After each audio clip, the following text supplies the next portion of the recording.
We have a lot of unhappy people tonight. Yep. Okay. Oh, I'm going to tell him. Who are you talking to?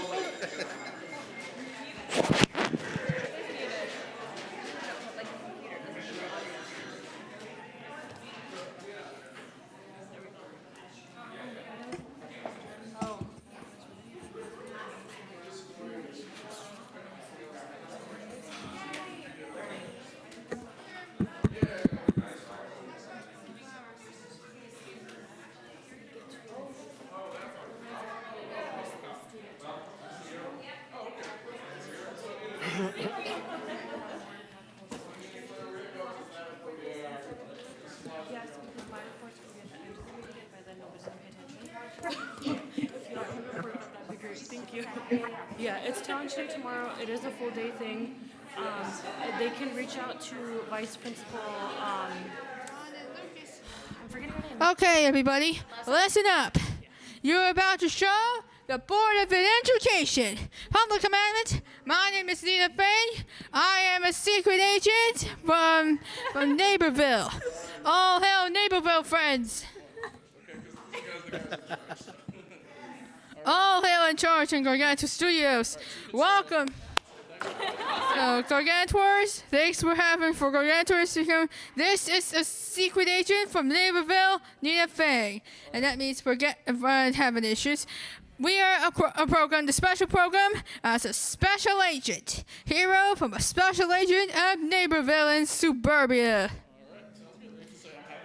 I'm happy to be here.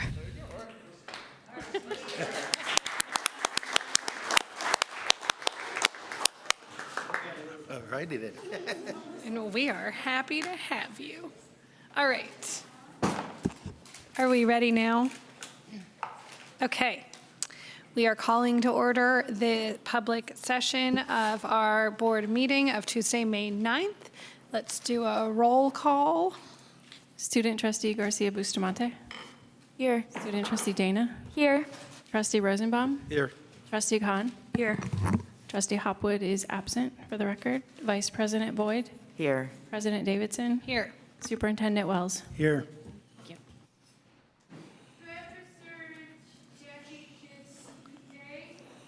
We also have Jackie Kim, luckily for us, and the rest of our cabinet who's seated on the side over here that people at home cannot see. We are now going to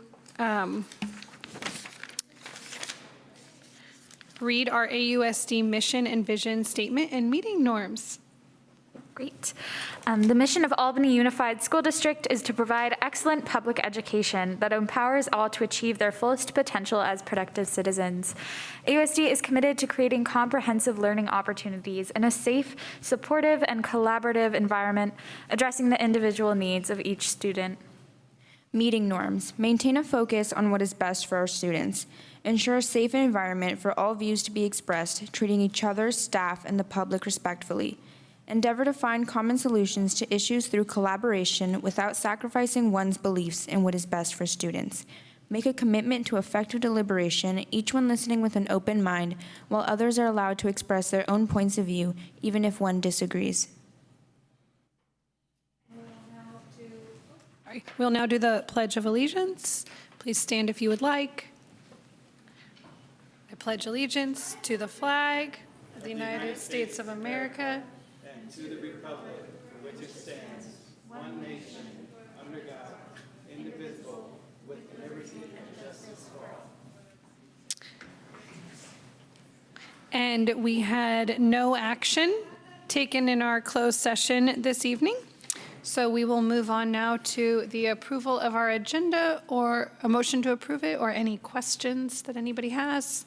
I move to approve the agenda as written. Second. All right, all in favor? Aye. All opposed? No opposition, so the agenda passes unanimously, and we will now take our public comment on matters not on the agenda. So if you're here for that, come on up to the podium. Make sure that you fill out a little card, even if we know who we are. Are you speaking for ATA? I am speaking for Would you like 3 minutes? I think I only need about a minute, 15 seconds. That sounds lovely. I'm going to keep it very brief. Go ahead. So, I appreciate the stress and uncertainty that the board and all of us have been under while trying to find a suitable location for the DO. It's been difficult. The reality. Hold on, Chris. Can you speak into the mic, because we've been made aware that it doesn't get picked up on the recordings if we don't speak right into it. Thank you. How's that? Is that good? Okay. The reality is that our amazing school district is still highly space constrained, even after the new construction. We've got classroom teachers, before and after care programming, and now ELOP in the district office. It's difficult to balance all these needs. That said, as the ultimate governing body of our district, the board needs to be conscious of the impact that its words have on our community. In particular, the board president's threats last week to pull her children from Cornell Elementary School and move them to Marin were inappropriate. At once, those comments normalized the behavior of pulling one's children from a school instead of working to address its issues, as well as implied the use of a board position to secure personal advantage for the children of a board member. We can do better. Let's model for the community a commitment to keeping our children in the schools and work to improve the experience of all students in the district. This is the core mandate of the board, and Albany Teachers Association is happy to work alongside you in this effort. Thanks. Thank you for your comment. Any other public comment? And I am not seeing any in our attendees. All right, just make sure you fill out a form when you're done over there. Thank you. Okay. So my name is Jim Russell, and I'm an Albany resident, and I'm one of the neighbors of Marin School who have been impacted by the nighttime lighting situation, and we submitted a group letter a couple weeks ago. I'm here following up on that because we haven't received any response, and we'd like to work with people, a designated contact, to come up with a better solution, and ideally not take up your board meeting time in doing so. So if there's a possibility of forming a subcommittee or a designated contact, there was other things mentioned that we haven't heard about, like an evening site visit. There are some houses that are particularly impacted by this nighttime lighting, and we would really like to get a resolution for some of those neighbors that are most impacted. There was also a recent change where the timing that had been put in place, where 2/3 of the lights roughly would go off at 8 p.m., has now for some reason tripped, and the lights, all of them are on, all 24/7. So, who do we talk to? Can we have a designated contact, a subcommittee? That sort of thing is what I'm here to represent and ask for. And ideally, like I said, we can come up with a way of pursuing this outside of regular board meetings. Or, if you want us to continue to come to the board meetings and ask questions, we can do that. But we're hoping that there's a better way of doing that. Okay, thank you. Superintendent Wells is going to respond. I'm going to just give an update. When we first received the letter from the community, we went out there and addressed the lights issue. And the community folks who we were in contact with acknowledged and appreciated the significant reduction of the glare. Yes. But it was still glare is what they were saying. So we went and did it as low as we think we could by adhering to our local code in terms of lighting.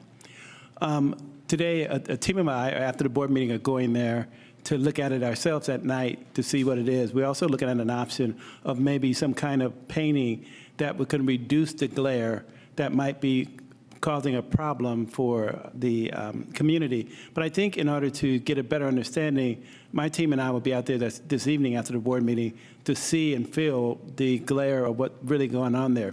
In terms of forming committees and those kinds of things, we're very limited in terms of what we have. The community is welcome to form a committee, but we think we are on the right track in terms of resolving any potential issues with the lighting. In terms of them being on 24 hours, I can contact our chief person under construction, but we don't have the building yet. And so we're hoping they can address that. Just the mere fact of wasting electricity. But in terms of us forming a committee and those kinds of things, if we take away from one thing, I mean, if we give them one thing, we take away from another. And so as we begin to prioritize what's best for our kids, we become super thin. And so I work really hard to protect our staff's time and make sure they remain laser focused on what's best for kids and providing support at the school. But we can have a representative work with the community. And if the community would like to come up with a committee, we would welcome that and work with you. But most importantly, we wanted to be good neighbors and have the lighting where it's pleasant enough and reasonable enough where we can be okay. And so that's our angle for now. But we appreciate you showing up. I hope you come back next time. We don't mind seeing you. Well, we have a group. We're just not sure who to communicate with. I got a communication before I came here tonight from someone. From Lloyd. So who's your leader? I guess I should say. Well, we're a group. We don't have a specific lead. Yeah. I mean, if you'd prefer that we designate one, we can do that. I just preferred that we resolve the issue. So. And all emails, if you send them to me as well, or any of the board members, we make sure that they get to the superintendent as well. So if they are coming to us, they're going to him. And we're reading all of them and making efforts, yeah. Okay, thank you. Thank you. Okay. Sorry, I cut myself off there because we're not really supposed to comment on it, but I just want to make sure you know we are reading the emails, and that's our chain as we send them on to the superintendent so that one person has all of our information. Okay. Any other public comment? I am not seeing any on the Zoom attendees. So we will now move on to our spotlight. And our spotlight is on special education, inclusive practices, and best buddies. And this one is exciting and one we're looking forward to. Momentarily, I'm going to turn it over to Dr. Biggs. And he's not going to do most of the talking tonight. That's a good thing. But tonight, we do, as mentioned earlier, we do have our spotlight on special education, inclusive practices, and best buddies. Thank you so much, Dr. Wells, and thank you, board. I'm really excited to introduce our lead teacher at the Albany High School that supports our special day class program. And he's going to do some talking and introduce some really important students this evening to really showcase our amazing work that we're doing with the inclusive practices and best buddies. So, Mr. Ben Ricada, please come up. Thank you.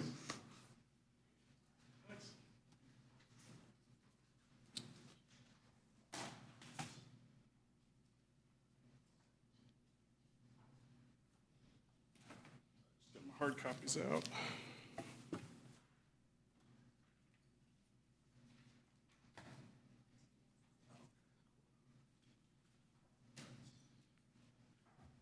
So, speak into this mic right here. All right, cool.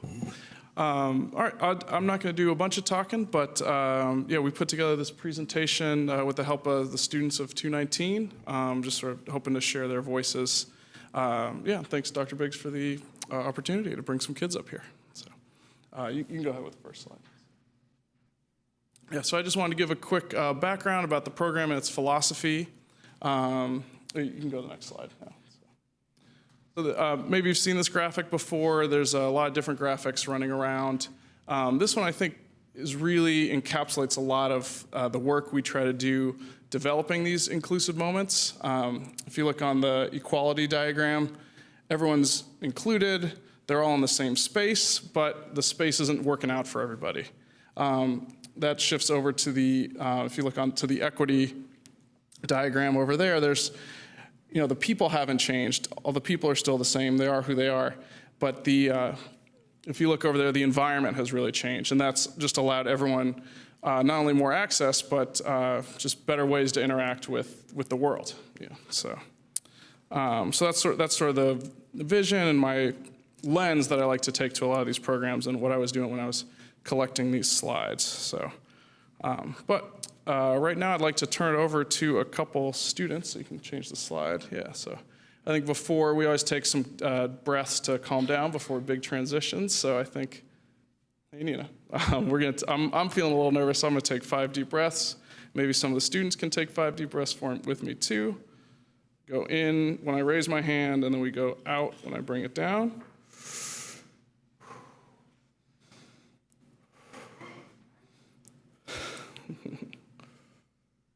And we bring it in, and we hold it, and we let it out. All right, so for this next slide, I'm going to bring up Nina Fang, and she's going to tell us a little bit about what it's like to be a student at AHS and in 219. So, are you ready, Nina? Okay. All right, good. You can change the slide now. All right, well, Nina, is there a better place for it? Yeah, Nina, come over here. The cameras are over here, so. Huh? Come over to where I am. See the words over there. This is Gargantua Studios. We are the great leaders. Perfect. Okay, everybody. Come on, Nina. We're gonna take out to do your autograph. Come on, Nina. Find the tasty before you find this autograph. Come on, Nina, get your autograph. Nina, you can read. Uh, You got it. You can read here, you can read here, but everyone's excited. Here we go already. All right, everybody. Here we go. My classes are art. Hello, my name is Lena. I'm the top secret agent of Neighborville, Albany, California. I am the special agent as my command to do it, and you are working for All About. You are about to show what is AHS for 219, like for students. So, everybody, listen up.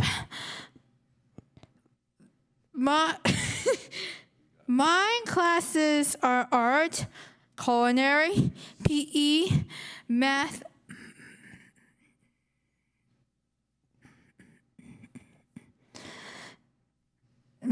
My classes, okay, now, here we go. You're about to see the most student of AHS in 219 is the top secret agent.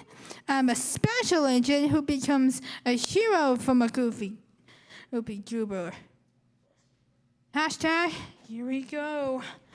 My classes are art, culinary, PE, math, and science. Origami Club is really fantastic. Our club and school events can be good and nice. All AHS has so many clubs and classes. I believe all my grades are good. Sometimes I go on a field trips or community outings. I can go to Solano Avenue on a weekday, but when I leave my class all by myself and I get busted by a para or a teacher.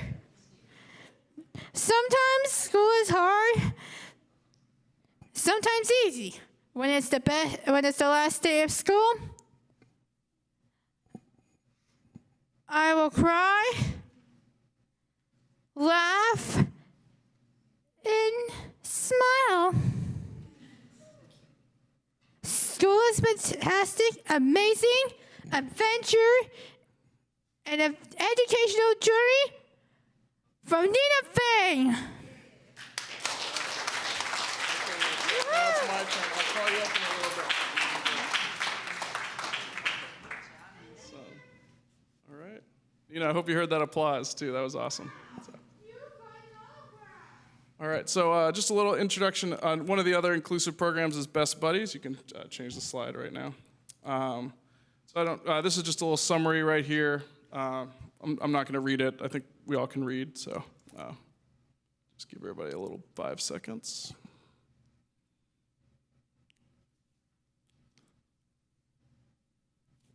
Change the slide. All right, so this is some art by Nina Fang. I asked her sort of to do a little artistic expression of what Best Buddies is. And this is a collection of some of the art that she drew. So you can see the Friendship Walk here. That's an event in San Francisco. It's a big fundraiser event, really nice. And yeah, and then we do a little dancing. So change the slide. All right.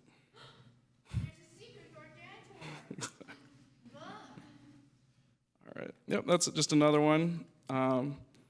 And all right, so Nina, after this slide, you're going to come up and read again. Okay. So, all right, you can change it.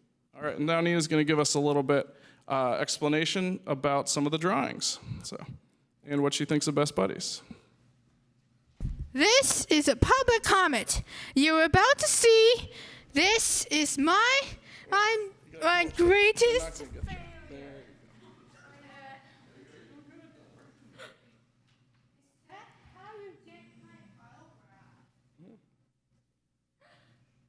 Nina, come on, an autograph. This is the most replayed autographs introducing the Gargantors. I think Edge and Queen Lumera are my best allies and all my siblings because remember this supporting their parents is where the pea shooter comes to another parent. I don't know what to do about that, so I either give a permission to go for that. So, okay, here we go.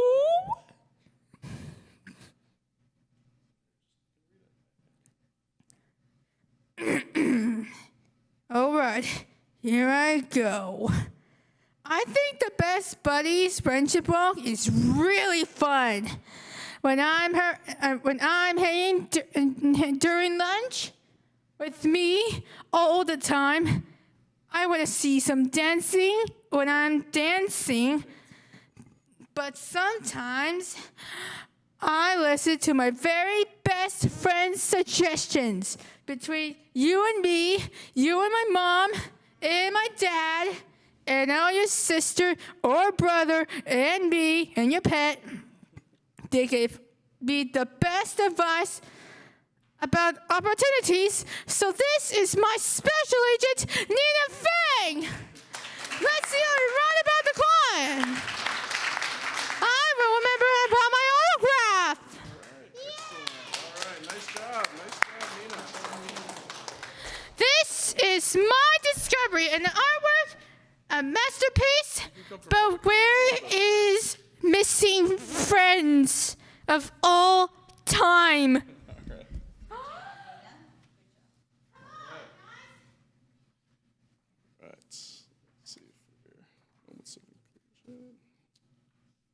Sorry, I got my hard copies mixed up a little bit here. So.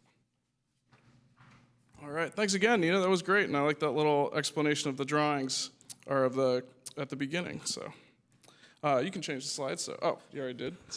Sorry. Transitions are hard, everybody. So this is a quote from one of the other students.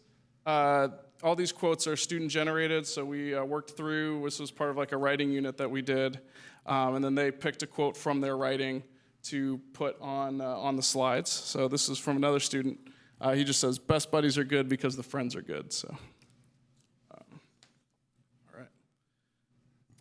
Okay, so this is we put together a little coffee and tea delivery service for the teachers at Albany High School. We worked a partnership with the business development class to come up with some logos and some coffee cups and some other branded materials to help kind of professionalize the whole thing. And the students work to make pour-over coffee on delivery to staff during the advisory period, as well as working with other students in the business development class in collaboration to help maintain the business. Let's see, Mr. Knight is here, so yeah, thank you for being a loyal customer. Appreciate that. So. Right, that's true. So, you can change the slide. All right, so this is the logo that we designed with the business class. one of the students over there. We had little aprons and cups. So, all right, you can change the slide. Yep, this is Nina working one of the pour overs. So, all right. And this is another one of the students at the Entrepreneur Expo last week. So I think some of you, the board folks, were there too. But maybe next time you can come stop by and get a cup of coffee. It was a little late, but you know. Thanks to Dr. Wells for mentioning us in the school email blast too. So the kids were excited. All right. And here's another. Here's another one at the Entrepreneur Expo, which is nice. I mean, we're in the community. We're serving coffee. It was really nice to be included and to be just part of that whole process. And I thought the kids got a lot out of it. I also got a lot out of it. Really working together and creating an environment where it felt like we should be there and we needed to be there. So, all right. The second, another nice inclusive moment was working with one of the PE teachers, the dance teacher, Miss Baker at Albany High School, to do the Diversity Day dance. So that was, we worked together. We'd come down during third period and practice, work on some choreography, and it culminated in a performance for Diversity Day in front of the whole school. So, and the next slide is a picture of the dance. So that's we were just. I mean, the kids did a great job. I was terrified, but they made it happen. So, and so now I'm going to read some quotes about what some of the students felt what their reaction to the dance was. So, one of my students says, "I liked the dance because I could do it with a heart monitor on. I was making friends, and my friend Summer could see me dance." So, and it's little moments like that, right? Like you're just looking to connect into the community, really, I think just really nice ways that sort of creates relationships that will extend outside of the classroom too. So you can change the slide now. All right, so now at the end, we discussed the presentation. We thought it would just be important for the students to weigh in on some other thoughts that they might have about Albany High School that maybe were not about necessarily the coffee cart, Diversity Day dance performance, or Best Buddies, although those are all good things. So we have a little bit of an open forum, and I solicited some feedback, and we worked through a lot of edits. And so now I just have some student quotes to bring forward. I was hoping that some of the students would be here too, but they were unable to make it. So we can start with the first one. So the best part about Albany High School is being able to go out for lunch. So Albany High has a nice culinary class, and I love to cook new dishes. I like coffee cart and making coffee. So that's from one of my students. And coming up next is one student who's been very excited to to do this. So and maybe Miss Naget, if you want to come up too, we have one student who's going to share her thoughts about high school. So.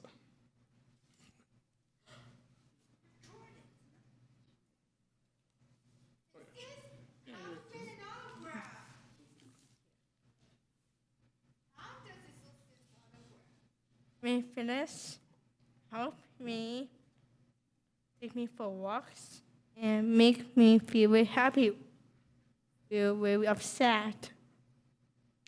My best buddy makes me feel very happy. I play game with her. I play Uno with her. Mihasika is a music teacher. She talks to me. I'm singing a choir. I like her all with my face and with Naget. I like art. I did real doing with Miss Sarah Helton. I like art.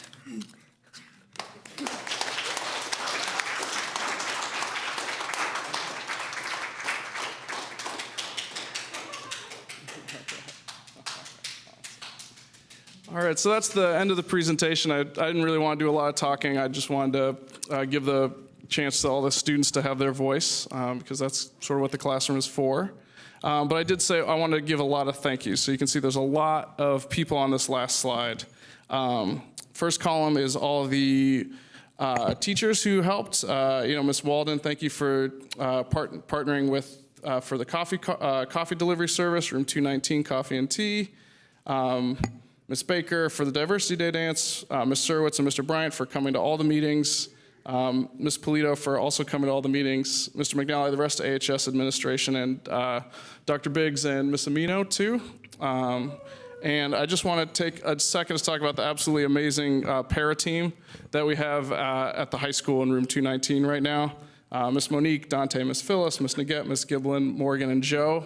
It's my first year at the high school, and it was a very, very soft landing, and it was just a very supportive environment for which I could build a foundation to really grow some things. So I've taught in a lot of districts, and it's not always like that. So I just feel very grateful to be in that room of true professionals. As well, some of the students, all the Best Buddies Club members. Thanks a lot. The AHS 2A dance class, choir, band, and the business development class students as well. So it was, I think as Isaac Newton, as he wrote in that letter to Robert Hooke, if I've seen farther, it's because I've stood on the shoulders of giants. And these are a lot of the giants too. So, and the kids, thanks to Nina and Claire for coming and really taking a risk and really nailing it. So yeah, I think that's really what I'm here for. So, and that is the end of the spotlight. So thanks very much.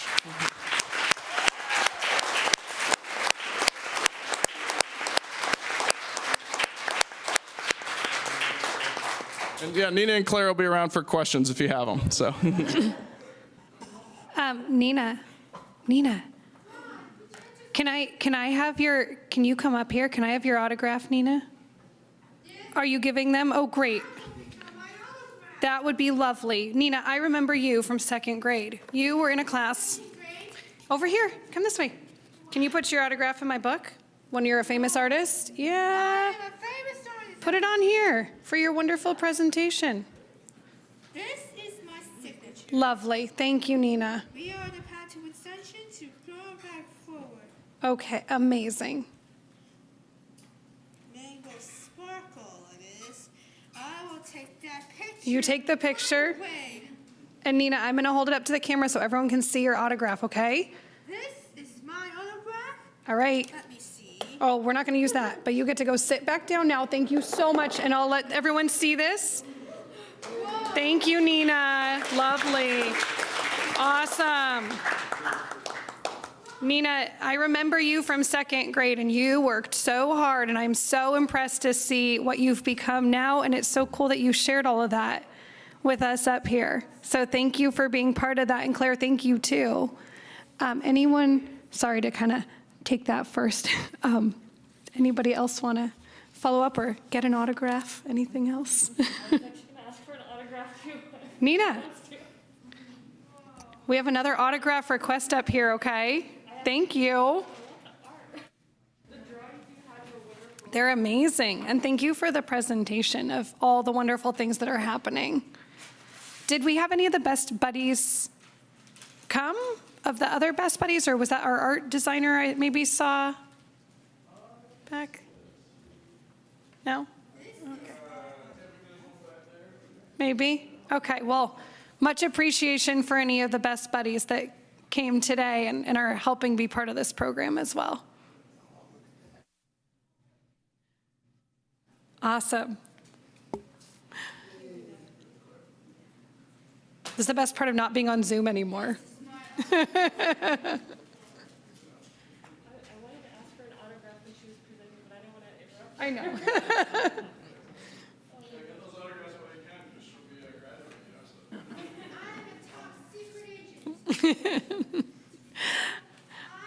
All right.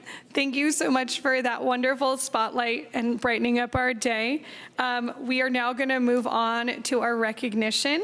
And our recognition is for Certificated Employees Appreciation Week.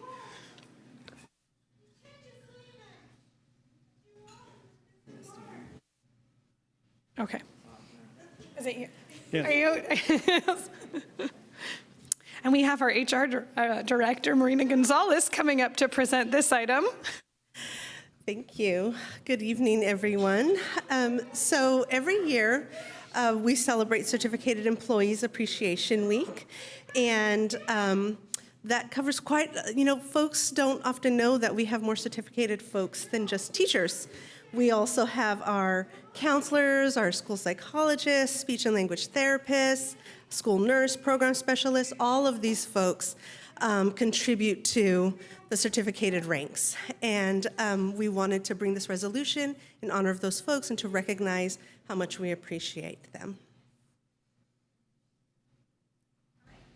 So we will now take any board comments on, are we going to read the whole resolution or okay.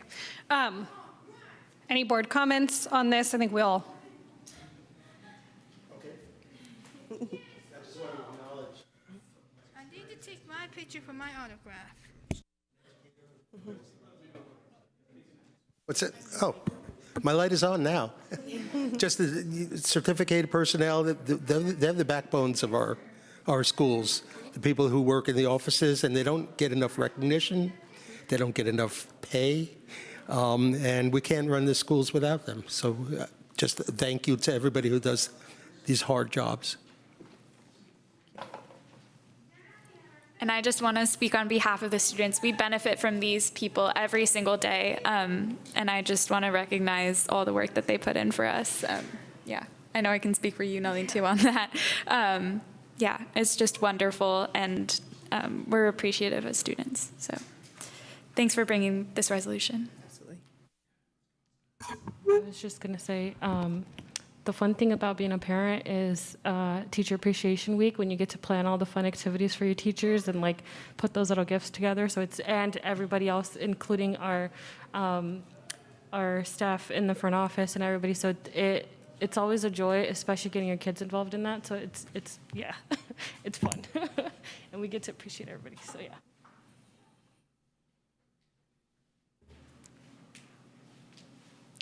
All right, and with that, we'll take a motion to pass our recognition. So moved.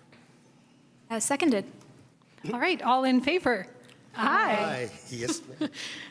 There is no opposition ever to that recognition. All right, we will now move on to our approval of the consent calendar. And this is the opportunity to pull items that we need to ask questions on or discuss further. I have just a comment on 9C. Okay. Do you want it? I can do it before we vote. Yeah. This is a contract with the optometry school, but our check is being paid to the University Regents of the University of California. This is a very important thing for us to have happen, but as you all know, I get irritated that we pay the university and that they never pay us. And I just wanted to make that point. We have to approve this, of course, because we need the services. But I really wish somebody would wake them up to that. They know about it, but it's this. And what I'm making for the public is that, the university has an obligation to put, because we serve the students that come from the university housing, and they have an obligation that they don't meet to put money into the school district, and so that hurts all of our kids, and I can't stop being irritated by that. You're not alone in your irritation. Yeah, And I want to put it on the record. think that's a great comment. Any other comments on our consent calendar or questions or items or a motion? So I'll move the consent calendar as presented. Second. All right, all in favor? Aye. Our consent calendar passes, and we'll move on to our student board member reports. Okay, this one's a little bit long. For AHS, AP testing finishes this week. The AHS Art Show will be held this Thursday from 4 to 7 p.m. in the atrium and the art building. The show is going to feature all the work from the photography students, graphic design, and all the art classes. This Thursday, the Latinx graduation will be held at the Little Theater at 5:30, and then the Black... That's this Friday. That's this Friday. My apologies. And then the Black student graduation is going to be on the 31st of May at 5:30 in the Little Theater. Class of 23 lawn signs are still available for pickup at 1120 Talbot Avenue, and you leave a $5 donation in the mailbox. Parent volunteers are needed for the graduation committee. Contact Assistant Principal Jim Pierce to volunteer. And then the AHS-PTSA appointed a new board, but no one stepped up to be president. So if any current or incoming parents are interested, please contact the PTSA via the committee's page on the AHS website or email the AHS PTA. And those were intermingled with Becky Hopwood's reports, just because she isn't able to make it today. And for Cornell, did you already? No. For Cornell, the principal's coffee. Yeah. Oh, you already said that? No, I didn't. Oh, okay, great. I lost track. The principal's coffee is from 8:30 to 9. The 6th grade family orientation night at AMS Gym is from 7 to 8 p.m. And then for Ocean View, open house is this Thursday, and the talent show will be from May 24th to May 26th, and there's going to be various acts. There's going to be different times for each day. And then we would also like to say some words about our experiences as students. Okay. So first, sorry guys, we're a little disorganized today. It's AB testing week. Challenge Day is happening tomorrow, and they need 5 more volunteers. And if any adults are interested in volunteering, this is a program that 10th graders do, and it's sort of a social emotional program. And it's the full day, and if you're interested, email Michelle Lausheim, that's MLAU-SEIM @AUSDK12.org. And now we'd like to say some words about our experiences with the special education kids. We just saw a presentation that was wonderful. And after hearing what was stated last board meeting about students at the high school treating special needs kids poorly, we wanted to be very clear about what we have observed as students in the classrooms and hallways. We can each personally name students that have close friends that are within the special ed department, like Claire that just presented, and her best buddy Greta Marshall. There's Katie and Riley, Leo Marte. Like, we're friends with all of them, and the Best Buddies program at our school has avid participation. And that's not to say that our culture isn't perfect, but or that it is perfect. It's just that Unelli and I don't see a pervasive bullying culture between general ed and special ed kids, and we wanted to make that clear. So thank you, and that'll conclude our report. Madam Chair, I have a question for student trustee Allison Dana. As you know, she is a senior, and she'll be leaving us next month. And she has been applying to a number of different colleges, and she's very humble. And she's been accepted in a number of schools, and I know Commitment Day has come and gone, but she hasn't publicly told us, and we've been awaiting where she decided to go to school this upcoming year. So we need to put her on the spot because we need to know, because we all are rooting for you. We are your cheerleaders. That's very sweet. I will be attending UC Berkeley next year. Thank you. For double major, one of my majors is electrical engineering and computer science, and then my other one is astrophysics. So, yep, very excited for that. Just a light load, right? I feel very put on the spot, but thank you so much. You said 3 things. You said it was a double major. 2 things, neither of which I understand remotely. Okay. I think we're going to see a lot of more good things from Allison. I've been bugging her about her applications in. I'm so happy to hear about it. Yeah, well, that's my formal announcement, so that's where I'll be. I'll be local. Yeah, thank you so much. You made us all very proud. Good job. Okay. There we go. Okay, let's go. And I'm just so everyone knows, I'm going to send an email to Michelle Lausheim because I well, I'm going to volunteer, but I don't want to forget. So when I look down at my phone in a second, that's what I'm doing real quick, okay? All right. Or at least it's composed there.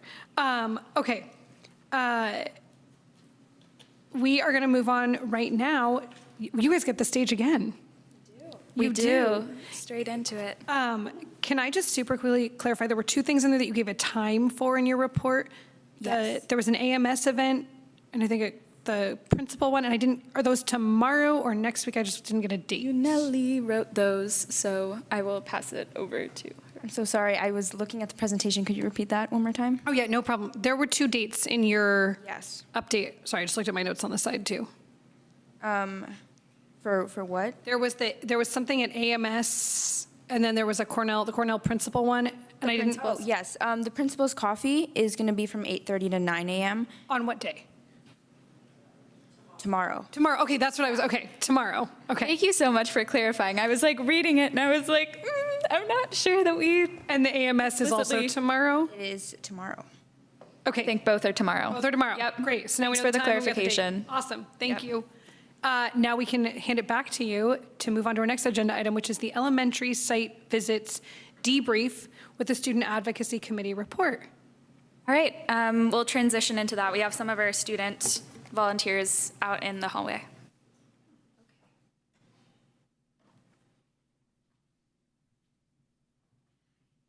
Oh, yeah.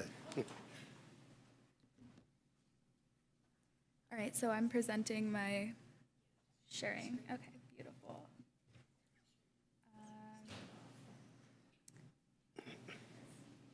Oh, should I share, not share sound? Sorry, guys, this is a transition here.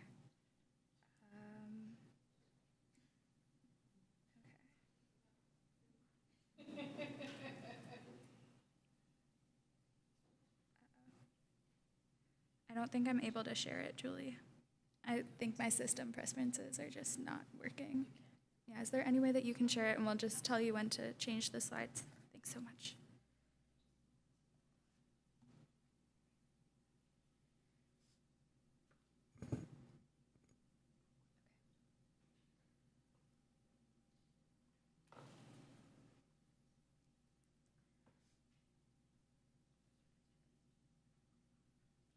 Okay. Ah, I just saw it.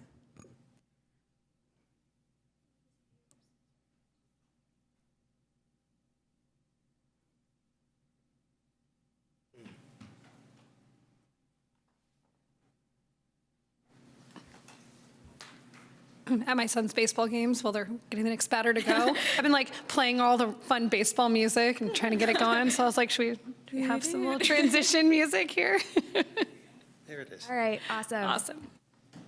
So yeah, tonight we're going to be debriefing our elementary school site visits. We're the Student Advocacy Committee. This is a committee that Nellie and I chair as student board members. It's part of our responsibilities. And we have quite a few guests here to present.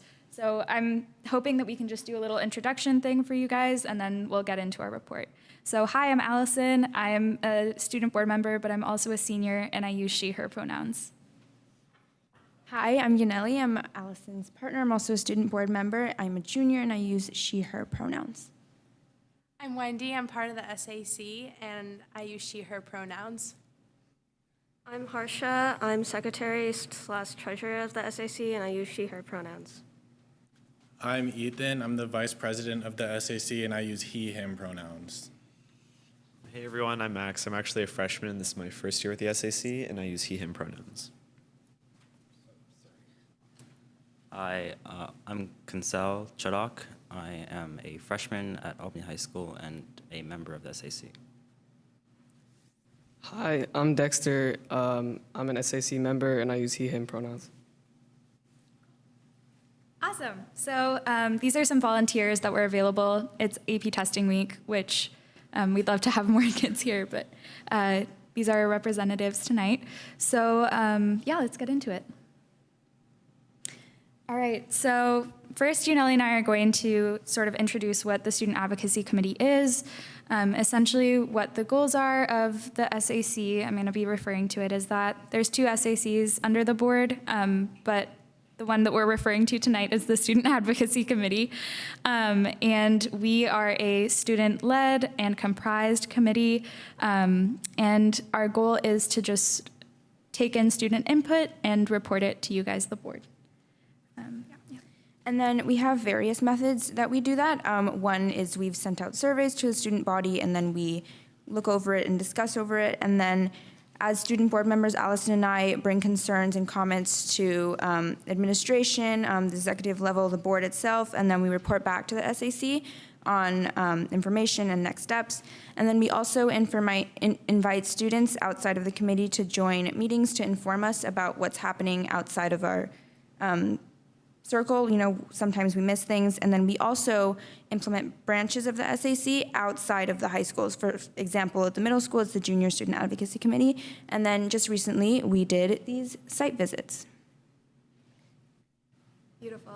And we are a committee under AUSD, Board of Education, completely led by and comprised of students. So, yep, that's the quick summary. All right, next slide. Okay, so this is a list of our current members. You guys had a chance to view this. It's just in recognition. Great. Okay. It took us a while to get all the data. We had to just coordinate with the different principals at the elementary schools and then find times that worked for all the people in the committee. I think our first visit was October, and then our last one was February, and then we had to put together this presentation, and now we're here. We had to coordinate with the school board to find a time that worked to do the presentation. When we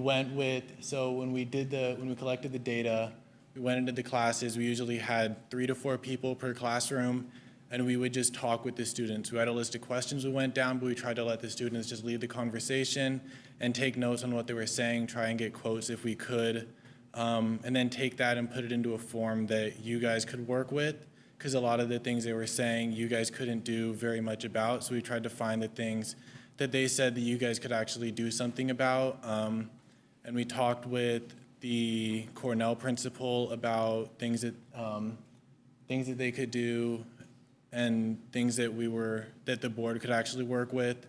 And we just put together kind of a consolidation of all the points we noticed in the visits. Some were consistent across the schools, and then there were some that were individual to the schools. Yeah. Go to the next slide.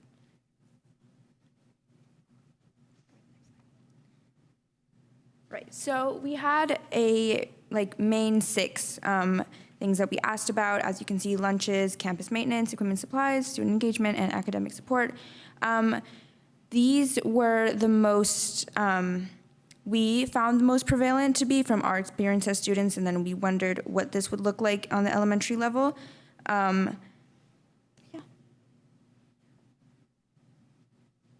Oh, that is me, that's still me. You can go to the next slide.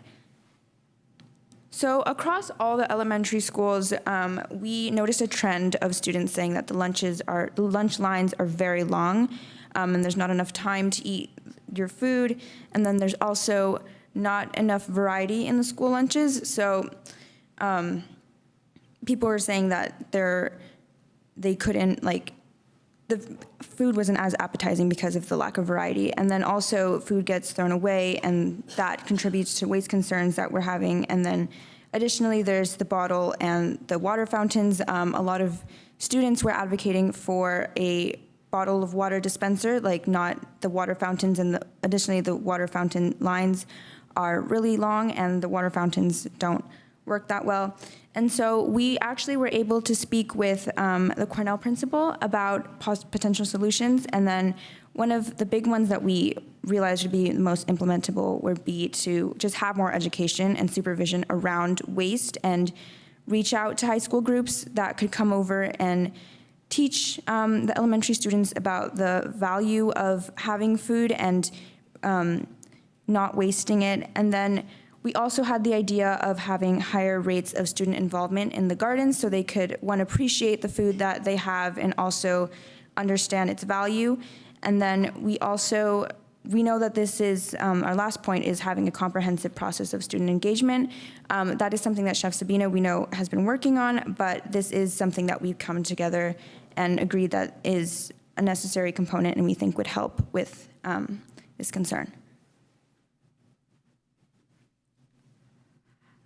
So for our campus maintenance, so some students complained about that certain bathrooms weren't clean. It wasn't exactly like clean for them to go into. And then another issue was the trash after lunch. Kids had a lot of problems that they were just throwing trash everywhere, and it was just like getting too much for the custodians. And on top of that, adding on to everything, some of the amenities were broken, and kids just like don't know where to go, because if they go to one bathroom, one stall, something's broken. Going into something else, something else could be broken. And some possible solutions that we suggested was we wanted to reinstate the green team. Previously, Cornell, I used to go to Cornell, and there would be just a couple of students. They would finish their lunch early, and they would help with, sorting trash. They would have like, I forget what they were called, but they were these long tools that they would just pick their trash up, and they would it would help sort everything out. It made it so much easier for the custodians. The kids were happy because everyone was getting done. It was more efficient. Not everything was being thrown into one, either the compost or the trash. Everything was sorted.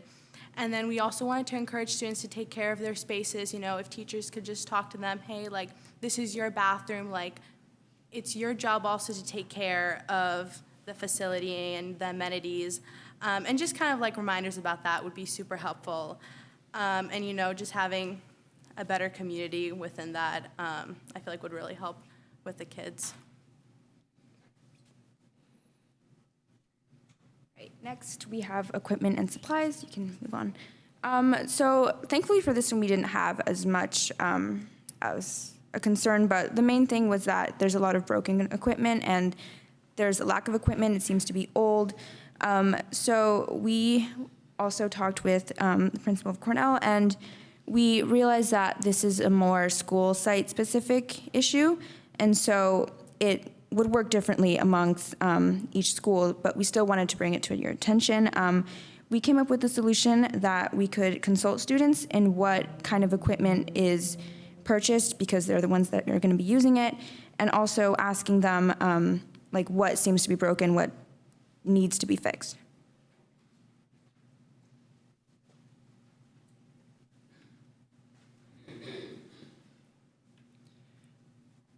Some of the main issues that were discussed involving engagement at the elementary schools were clubs and activities, because relative to the high school, where we have a clear list of how to establish clubs, and a list of where to join them, where to meet up for them, at the elementary school, this really wasn't the case. More engagement in community, student leadership opportunities, and inter-school student involvement were also some that were brought up a lot. Possible solutions that were mentioned previously were reinstating the green team, conflict managers, finding more teachers and community advisors to be advisors for clubs like the high school, which you have a lot of, and it's really a great thing. Giving student leadership a chance to give input on assemblies and other activities, and student council, giving student council more opportunities to work with the SAC. Could you go back to the previous slide? Thank you. So yeah, basically with the student engagement thing, we were thinking that we really wanted students to have a sort of increase their sense of community bonding at school.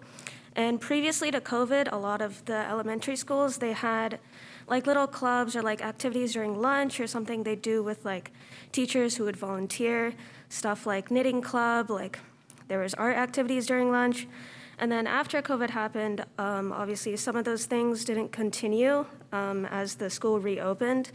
So we were looking into how we could possibly bring that back into the school. And so we were talking about, finding maybe community members who were experienced in knitting or art, see if they would, be willing to volunteer, or teachers, if we could possibly have them advise clubs during lunch. And also stuff with the conflict managers and the green team, especially were also for community building, because the students being able to have a sort of like influence in how their school looked and like how like some things were dealt with in their school would help them develop more like responsibility and like also like, hey, how can I fix this myself? And also like, how can I communicate this to adults if I want this to get fixed? And so that's especially why we wanted to think about doing student leadership and things like that, as well as having the student leadership report to the current student advocacy committee, because that would also help with like communication between us and the elementary school students. Yeah.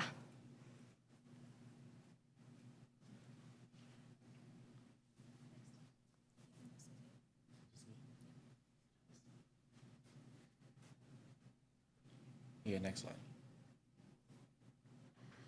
slide. So one big issue is that in classroom, students are kind of on different levels and where they're at with the curriculum being taught.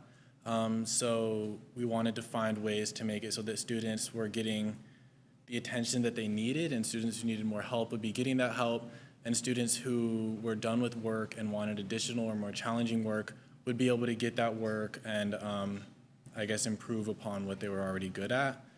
So one thing was universal design for learning, creating an approach that helps all students, giving more support for students who need that help, and giving the additional worksheet and giving challenge worksheets, as we call them, to students who are done with the work that was already assigned and want to have an additional challenge. It's hard for teachers because they have big classrooms. You know, there's one teacher for maybe 25 students, but trying to get more one-on-one for students with teachers, and especially focusing on getting that one-on-one for students who are struggling more with the curriculum being taught. And then an anonymous help jar where students, if they have a question, this was a suggestion that we had for teachers to implement, where if a student had a question, there would be an anonymous tip jar where a student could write that question on a piece of paper, put it in a jar, and the teacher could take it out and answer it. The student wouldn't have to put their name or anything, and this could just make students more open to asking questions about things that they were struggling with and make it a less judgment-free area for them to do so.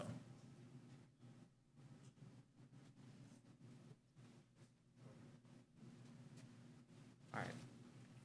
So next slide.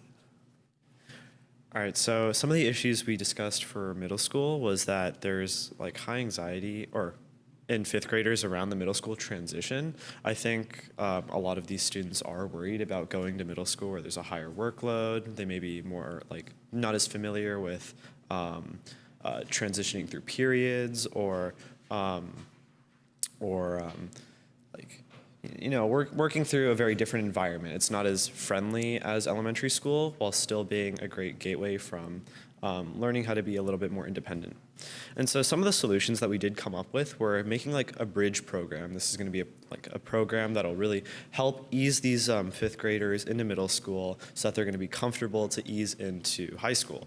And another thing that we discussed was Shadow Day, where students follow middle schoolers around. I think having older students really be friendly to these younger students to really help them out is just a great idea, right? Because having people that can like help you out that are more like you instead of adults is not only good practice for these middle schoolers to practice their leadership, to practice their experience with younger students, but it also really helps the younger students because it's almost like having an older brother or sister to kind of shadow. And then possibly we can also have the middle school SAC visit these fifth graders to really help them out. SAC is kind of their representatives, you could say, and that it's a really great idea to really utilize them and give them a purpose. Next slide, please. So at the individual schools, say Marin, next slide, there are problems within Marin itself, right? And a lot of these problems will pass over that are related to high school students because obviously they are going to move out pretty soon. So that's pretty good. So some of the highlights and concerns were that gender-neutral bathrooms are frequently locked. This is actually the case for the high school too, but it does kind of make things a little bit uncomfortable. Similarly, the girls' bathroom is pretty run down. There's cracks in stalls, broken stall locks, and little privacy. Also, the students feel that there aren't enough clubs, and kids want them, right? They want places where they can really have fun with each other, have opportunities that they wouldn't get otherwise, and making these clubs are a great idea. Students love their teachers and classes, and they really enjoy reading time, and providing more reading time and more options is something that could really benefit these students, not only to appeal to them, but also to encourage more reading for the students that wouldn't otherwise. And most students don't mind high school students, but a select few mentioned that the way that attending school next to the high school students has impacted them, such as vandalism and poor interactions. There is vandalism in the bathrooms. I heard that there was vandalism in the upstairs bathrooms at the Marin School. This will pass over as they move into their new campus, but it's just something to note. Next slide, please.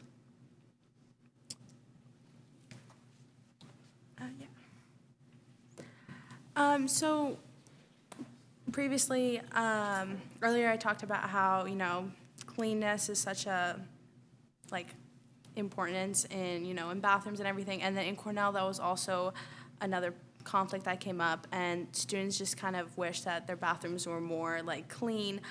And adding on to that, they wish they had, more amenities such as water fountains and, the water bottle refills. And I talked to a few students. I remember, after PE, that was such an issue just because everyone rushes to the water fountain line, and there's just such a long line. It's crazy to see just so many students, and then people, they're counting 1, 2, 3, and then they move, and it's just kids are just feeling so rushed just to drink water. But if we had more amenities and water fountains, then I feel like that could, help with kids just spreading out and distributing, where to get water, and can feel free to do whatever. Another, concern was that students had a lot to say about their materials on the playground. One of the issues was that they lack, balls. They wish they had more basketballs and, all sorts of these other things. And the gravel on the floor is also another problem. They trip on it, and I know many kids go home. I know I talked to one of the kids, and they were saying how they actually were out for a while just because they had some injury due to the gravel on the, I don't know where it is. I think it's the main site. But they were also saying how they spoke negatively about the layout of the basketball court and cement walls. So there was a big issue just on playground equipment, how things are set up, and just if we put priority to focusing on trying to figure out how to make these problems less, then that would be better. Students also seem to really like the playground equipment.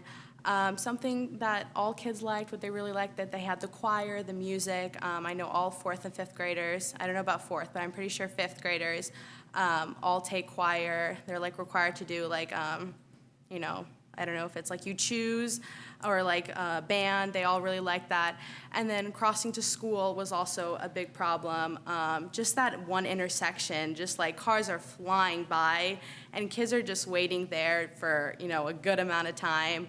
I know driving up and down Solano, cars will not stop. Unless there is somebody there telling you to stop, they're just gonna go, and that could be dangerous for students. I know especially if kids are late in the morning and cars are flying by, kids are trying to get to school, cars are trying to go places. So that's an issue. But hopefully that could be resolved in the future.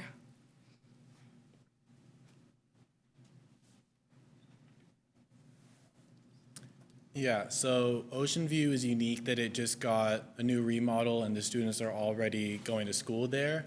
And it's also unique in that it receives less funding in terms of fundraisers than Cornell and Marin. So this makes it harder for them to get materials for students to learn with and to also play with. So they also have a lot of the issues that the other schools have. Cleanliness is a big one. The students did feel safe with the crossing guards. They have the crossing guard down on Marin and then on the streets right at Ocean View.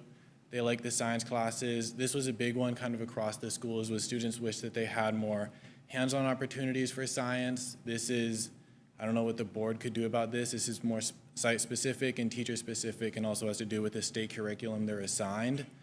And then again, this is more unique to Ocean View, but whiteboard markers and erasers are harder to come by. And a lot of this probably has to do with the fact that Ocean View gets less funding from fundraisers compared to Cornell and Marin.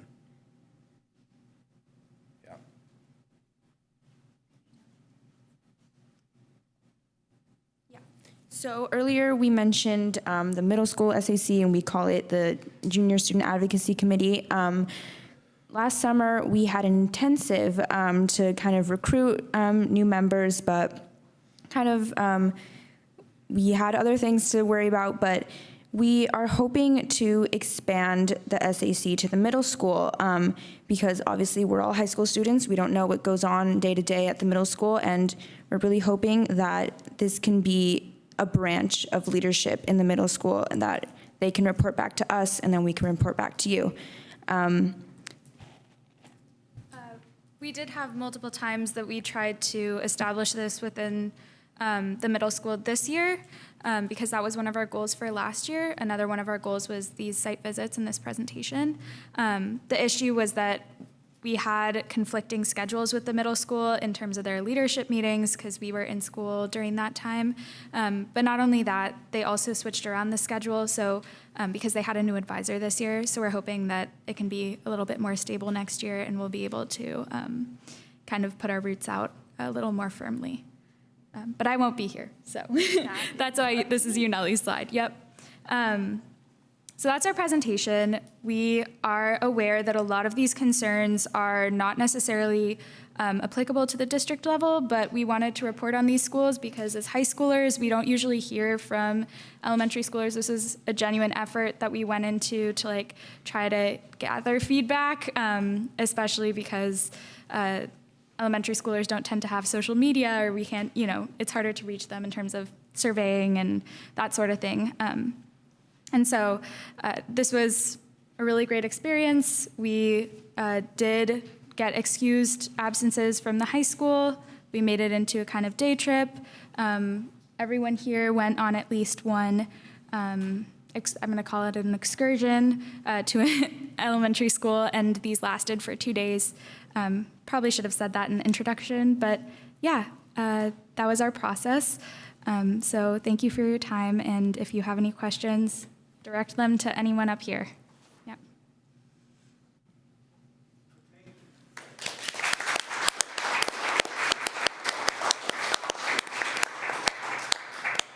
Are there any board comments or questions? Trustee Khan, you want to go first?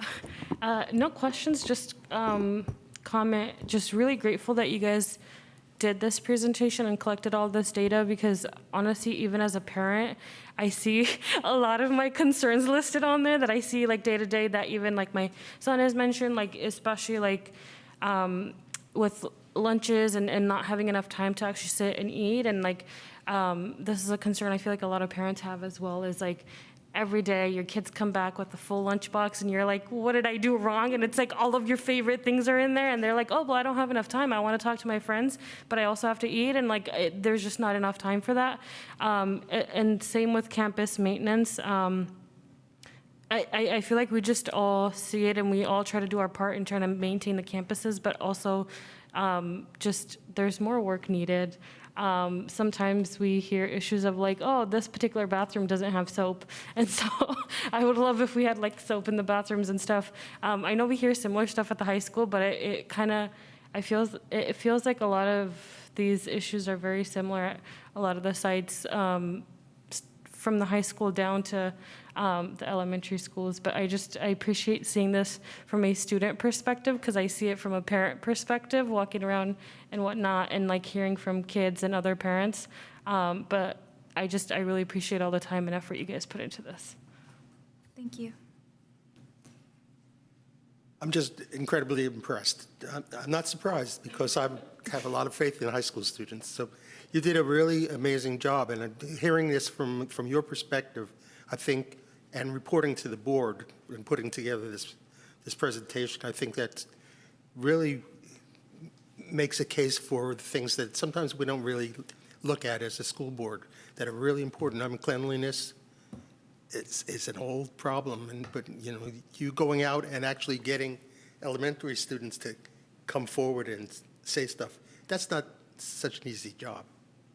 And I thank you. And when I saw the report, I said, wow. Yeah, thank you so much. You're welcome. I'm sorry because I'm just repeating what everybody's already said, but it's okay. I mean, I have a talkative elementary school student, but she talks about certain things, and this was just so comprehensive. It was like the way you broke it up into all the different topics. It really gives such a great overview of a whole bunch of different issues and topics, and having like worksheets for students who have finished something, and just, because we clearly can't kind of snap our fingers and have there be a whole bunch of teachers in every room for 25 kids, but like that's a really great potential solution that doesn't require another teacher to be in the classroom, and that could really help students continue to be engaged even if they can't have like one-on-one contact with somebody, and that's just one example. But I just really appreciate how thorough it is, the commitment that you clearly had, and like identifying also the differences between schools. It was just really well thought out, really well organized, gives us a whole lot to work on, like, to talk to our chef, to talk to different principals, to talk to, our facilities director. Like, there's just all these different places where we can kind of enter and work on individual things, and it's just really helpful, like a great guide. So thank you very much. Thank you. So this was phenomenal, like amazing. And I really, really, really want to thank you for actually going out and taking the time to talk to our elementary school students, because I hear from them all the time, any of them who know me or know my kids, hey, can't we like write a letter and do something about this? Or how do we share that this is a problem? And so you gave them that voice to bring it up to this level. And I feel like everything that you all found in this and presented so beautifully is things that are like spiraling in the back of my head of, oh, I wish we could do this. I wish we could get this out there. And now we have a cohesive place from students to really work off of. And I mean, I've got my list of notes, and I was at a lunch at Cornell one day a little while ago, and Pete said to me, I don't know why we don't have the green team anymore. And so it's just really nice that the kids brought that up and want it back as well. And, I think it's time for us to maybe start some sort of like Albany bathroom brigade or some sort of like public messaging or something, because if now this is, from our lowest level to our highest level, and I'm sure everyone's heard me in a board meeting before bring up bathrooms and bathroom issues, but I think that this, again, this really shows us that we have areas that we're doing really well and areas that are still challenging for our students, and we can give more attention to those. So really thank you all, and thanks to all of you for giving your time to this and taking it so seriously. We're really lucky to have you doing this for us and for all the students. And I'm just curious, is this something we can get out to all our staff and all our schools? And, the principals need to see this if they haven't already. I was just getting ready to say that. Ditto to all the comments that were made earlier. One of the things I really appreciated is that the promotion of student voices at every level was just so powerful. I appreciate that students had the opportunity to identify challenges, but you guys also worked on possible resolutions. That was a beautiful thing, and as a first-time go at it, it's going to evolve, and I imagine and expand. I'm wondering, and this is a question, maybe somewhat rhetorical, have you considered a balanced approach? Meaning, what are some of the themes that kids really appreciate about their school or classrooms?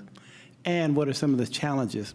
So that it's a balanced approach moving forward. And as you begin to evolve and reflect and how you might do it a little differently and build upon it, I think you guys have something here that should be a part of what we do, because we do need to hear from students all the time. And one of my next steps is to take what you guys just did and take it to the principals and let them grapple with how they respond to these issues, because they are real issues that kids are bringing up. So thank you for that. Sure, I can speak to that. I mean, we don't mean to be Debbie Downers with this presentation at all. We've received so much positive, wonderful feedback from the students, and sometimes like the negative issues or negative side of things can be just a bit louder because that's what students are experiencing. That's what's on their minds.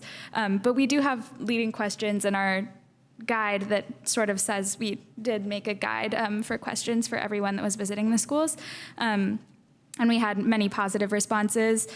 So we will think about also, adding more of those and recording more of those in presentation form. So yeah, thank you for that.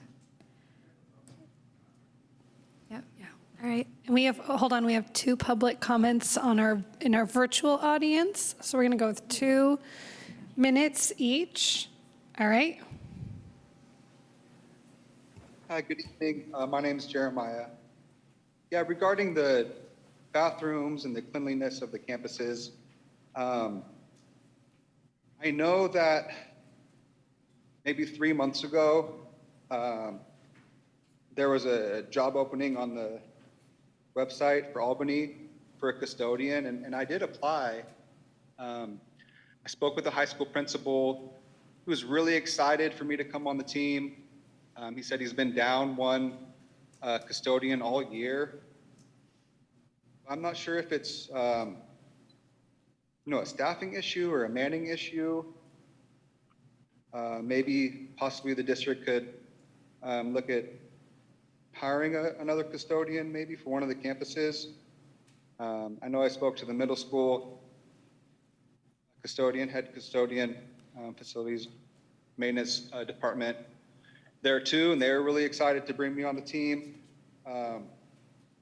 But I informally ran into school district staff at the grocery store, and they said that, no, they're not hiring custodian. It's an accident. It's still posted on the website. It shouldn't be there or something. So it's kind of unclear whether or not the school district needs another custodian on staff, or at least, another on-call custodian in case someone doesn't show up for work or get sick or injured. There's someone ready to fill in. So I think a good solution for that would just to relook at the budget and relook at whether or not the school district's hiring another custodian, which campus could need it the most. But I know I did apply, and I really haven't heard back yet formally from anybody in the school district. But we'll see what happens. Thank you. Thank you for your call.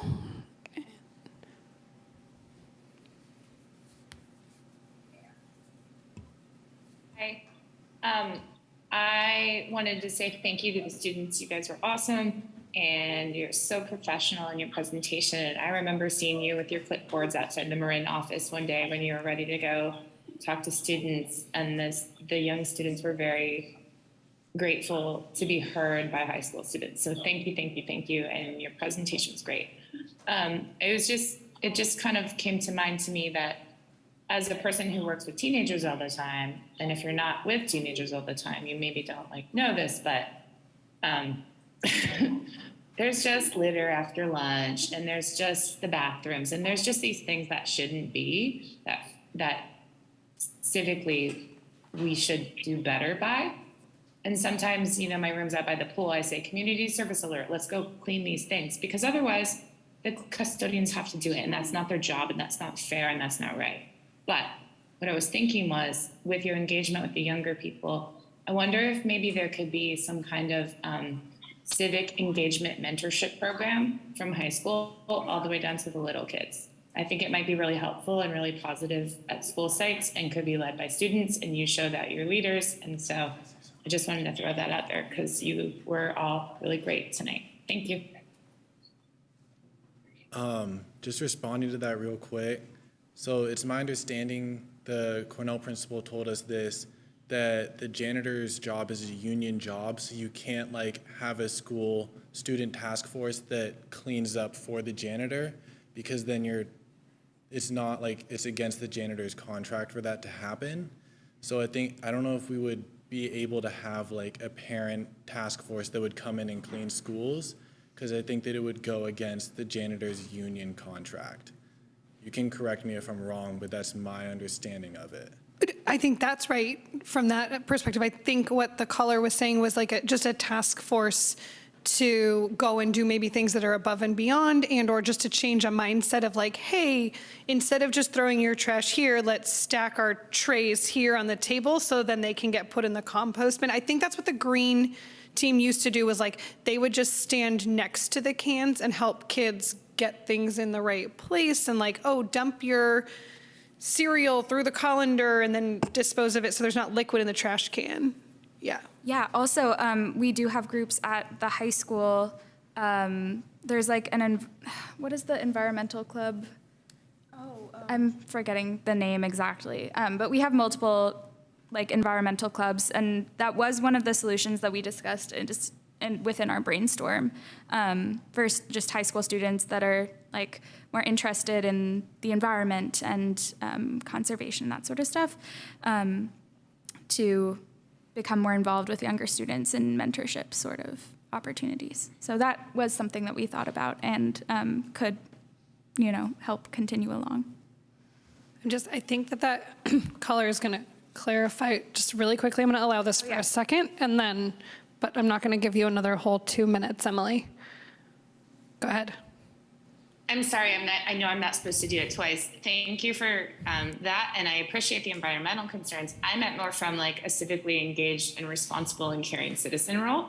I think it could be really, really powerful for older kids to mentor kids in middle and elementary school to not do that thing in the first place. And then, yeah, it's super awesome to compost, but to teach the kids why it matters to be a responsible member of the community too, in small and big ways. Yeah, thank you. Gotcha. Okay, so like student council-esque civic sort of stuff. Right. We don't want to take anyone. We don't want to take. I don't want to take that the wrong way. No, that's exactly what we had in mind, and that's still on the come up from COVID. And also the SAC is hoping to like establish more firm relations with these student councils for each school site. So yeah, that is something that we'd love to think about and we're interested in pursuing. Nice. We have one more caller and then we're gonna move on. Go ahead. My name is Sarah Bly, and I have done a lot with the Cornell campus, and I've often been so disappointed with the litter and what I see. And a lot of it is, in fact, coming from students. And so I really love the idea that not that we just expect our personnel to do more, that we actually do ask more of our kids in being responsible. And one thing we did at Cornell was we bought brooms that can be used at recess just to sweep wood chips. And I do think there are creative ways, in addition to addressing these bigger concerns, but I do think there are really creative ways. I second what the other caller said. That we can show kids that are also responsible for the spaces they inhabit, that it's not just someone else's job. So I like that idea, and I hope it's pursued.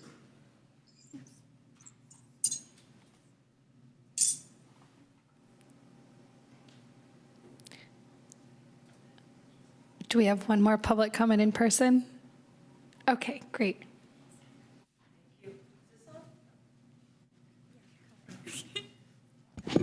I just want to say that the experience of working with the students was really amazing.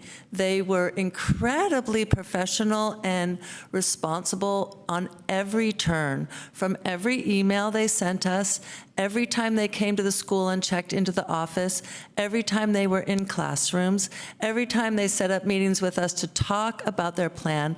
The questions that they asked were completely right on, accurate. They took feedback from me and adjusted their questions and adjusted what they, followed up, and they took They had critical feedback, which was really important. They had positive feedback, which was really important. It was an incredible joy to work with all of you, and I really encourage you to continue to do what you're doing, and I just thank you for your beautiful presentation. Thank you so much. All right. Thank you all so much. Are you? Nope, I want to applaud you. Okay, we're going to applaud.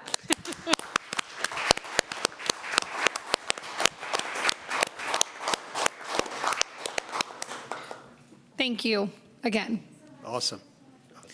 All right, we are now going to move on to a staff report about our TK through 5 literacy professional development plan for the 23-24 school year. That was impressive. And that would be facilitated by our Director of Professional Development and Assessment, Michelle Sinclair.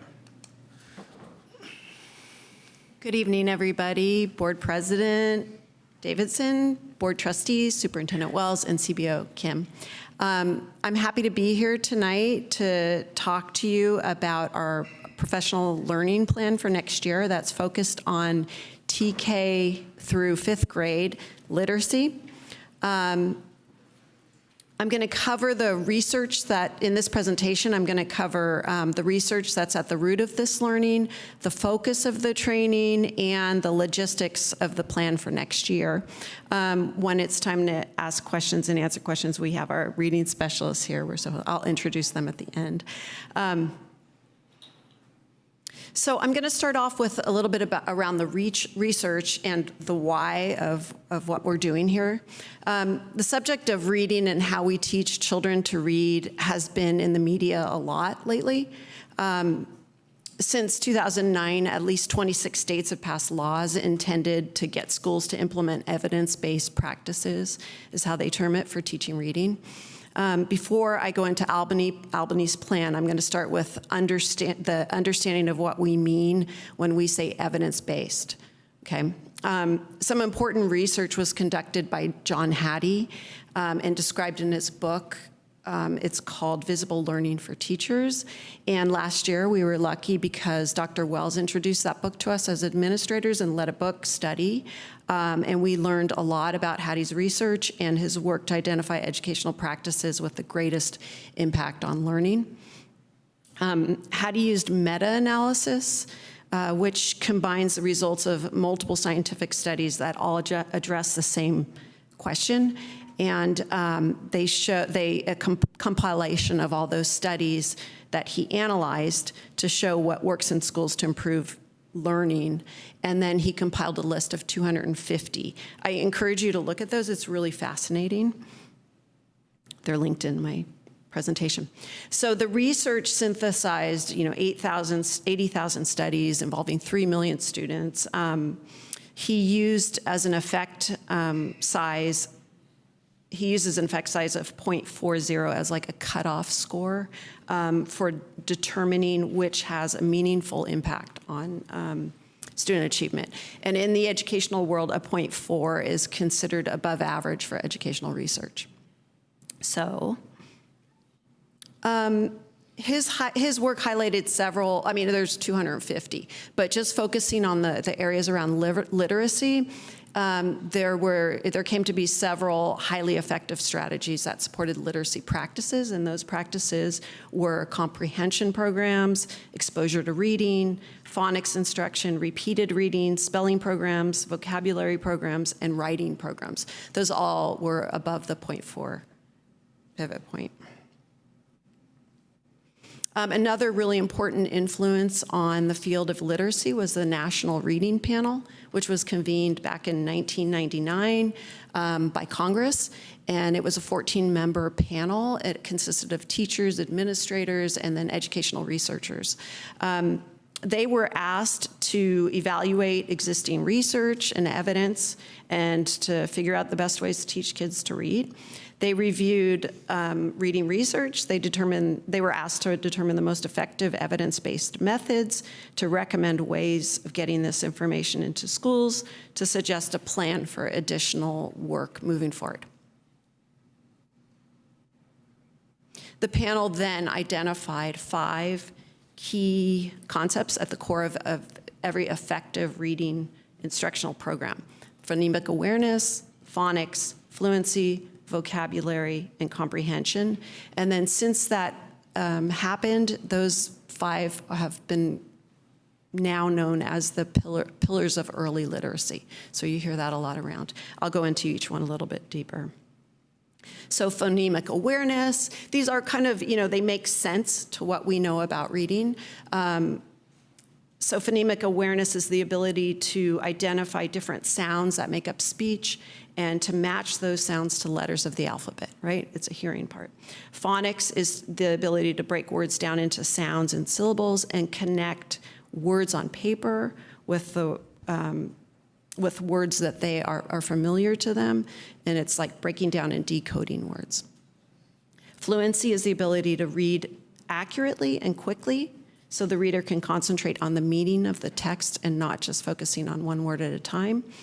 And then vocabulary, of course, is the key to knowing more about everything. Opportunities for students to hear, speak, read, and write words in various contexts. Comprehension is when words become ideas. So it's reading to learn rather than learning to read. So what's going on in California? There was, in California, just 1 out of 10 states, California is 1 out of 10 states that does not mandate some form of dyslexia screening. There was a bill in 2015. It didn't make it. It failed due to opposition. But now there is a new bill coming forth, SB 691, that would mandate screening. It's in progress. However, other districts like Los Angeles, Palo Alto, Oakland too, and San Francisco are pushing ahead on their own literacy initiatives. They're doing things like teacher training, adoptions of new curriculum, something similar to what we're looking at doing for next year. In Albany, we're starting our path with staff training, and the reason we're doing that is so that everybody can understand the literacy research and the importance of a comprehensive structured literacy program. We're starting with the learning. We feel that giving everybody training will be the best first step in creating a common understanding before deciding what our next steps will be. So what is the training they'll be getting? We're going through the Los Angeles County Office of Ed offers a training called Getting Reading Right. The training emphasizes supporting diverse learners and creating educational equity, which is really at the key of all this. It's based on Scarborough's reading rope, if you've heard about that, and it incorporates a simple view of reading. So the reading rope model incorporates all of the researched evidence-based practices shown as like strands in the, you can see that in the graphic, shown as strands and woven into a rope, which represents what students need to be proficient readers. All the components are interconnected and interdependent. So what Getting Reading Right will train teachers to do is to utilize quality universal screeners so that they can determine small groups or individualized focused learning, incorporate phonological awareness activities into every daily instruction, identify resources for implementing daily decoding instruction, implement explicit instruction, teaching those 5 strands of language comprehension, background knowledge, vocabulary, language structure, verbal reasoning, and literacy knowledge. Also provide explicit and systematic reading instruction.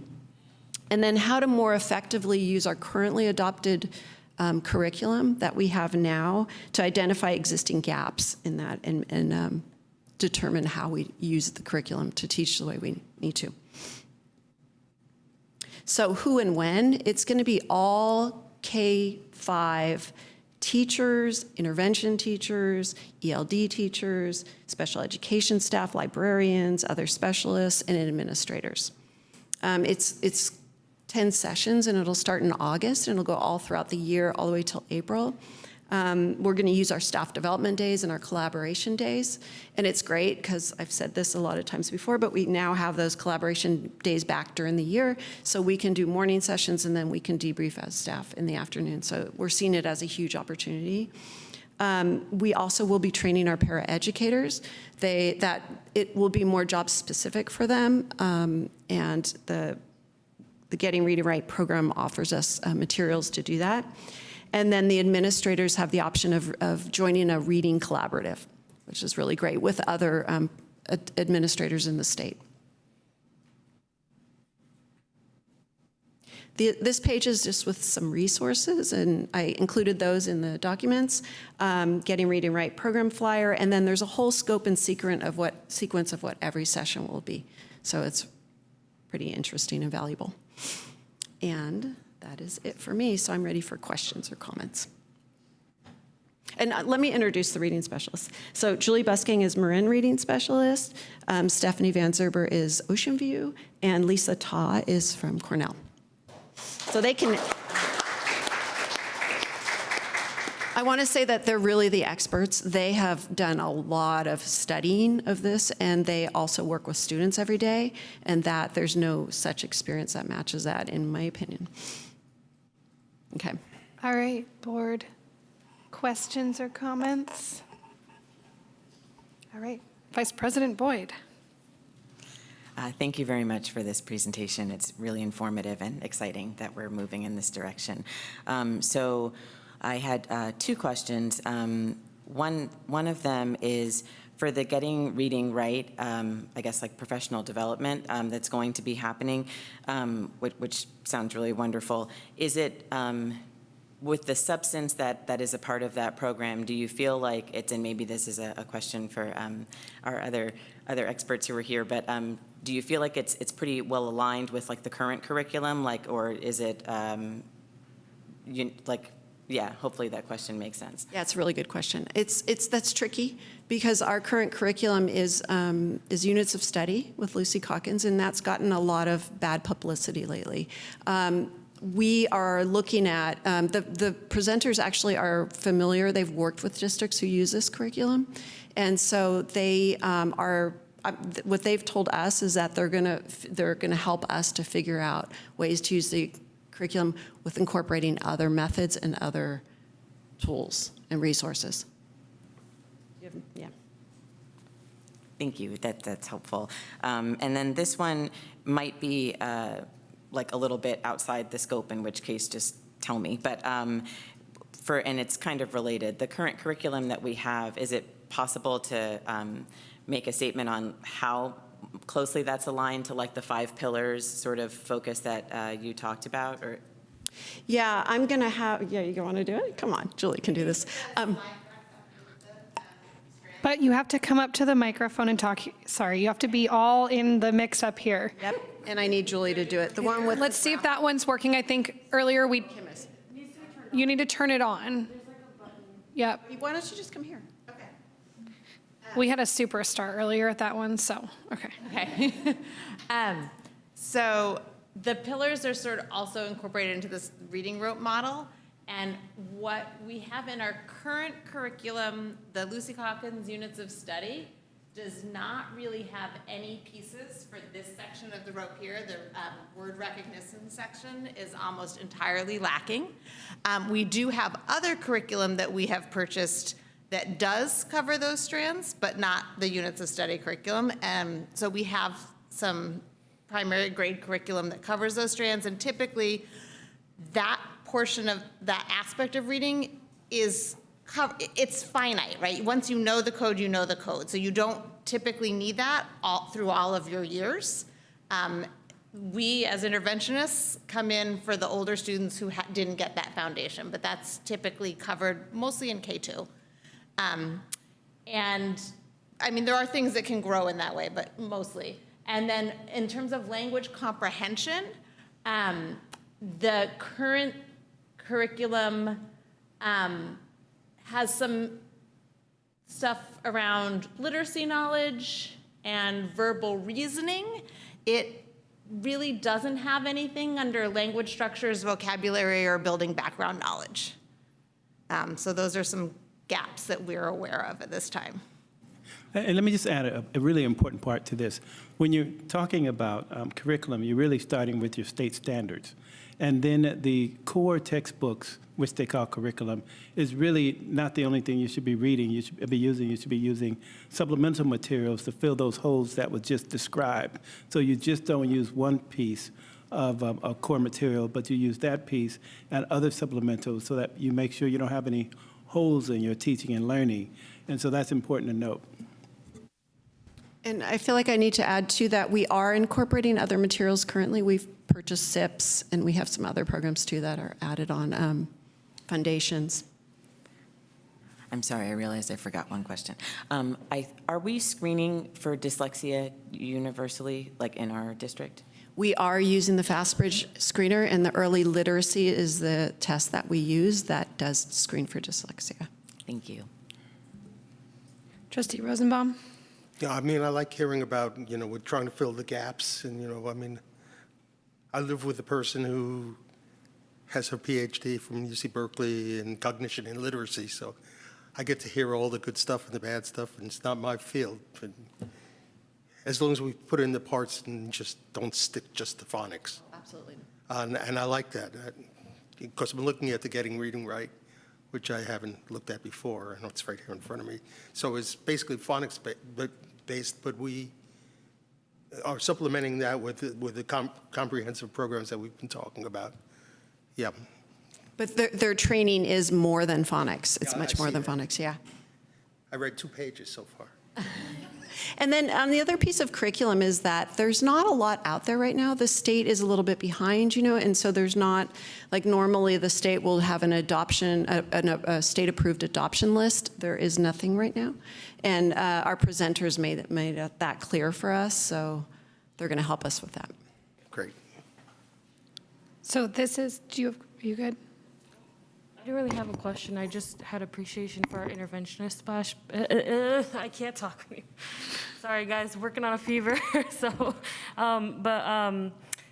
just appreciation for our interventionist staff because I firsthand experience with my own child that that needed additional support specifically with reading, and even just hearing from other families, just what you guys are already doing and how effective it's been, and how much more confident our kids are when they're reading.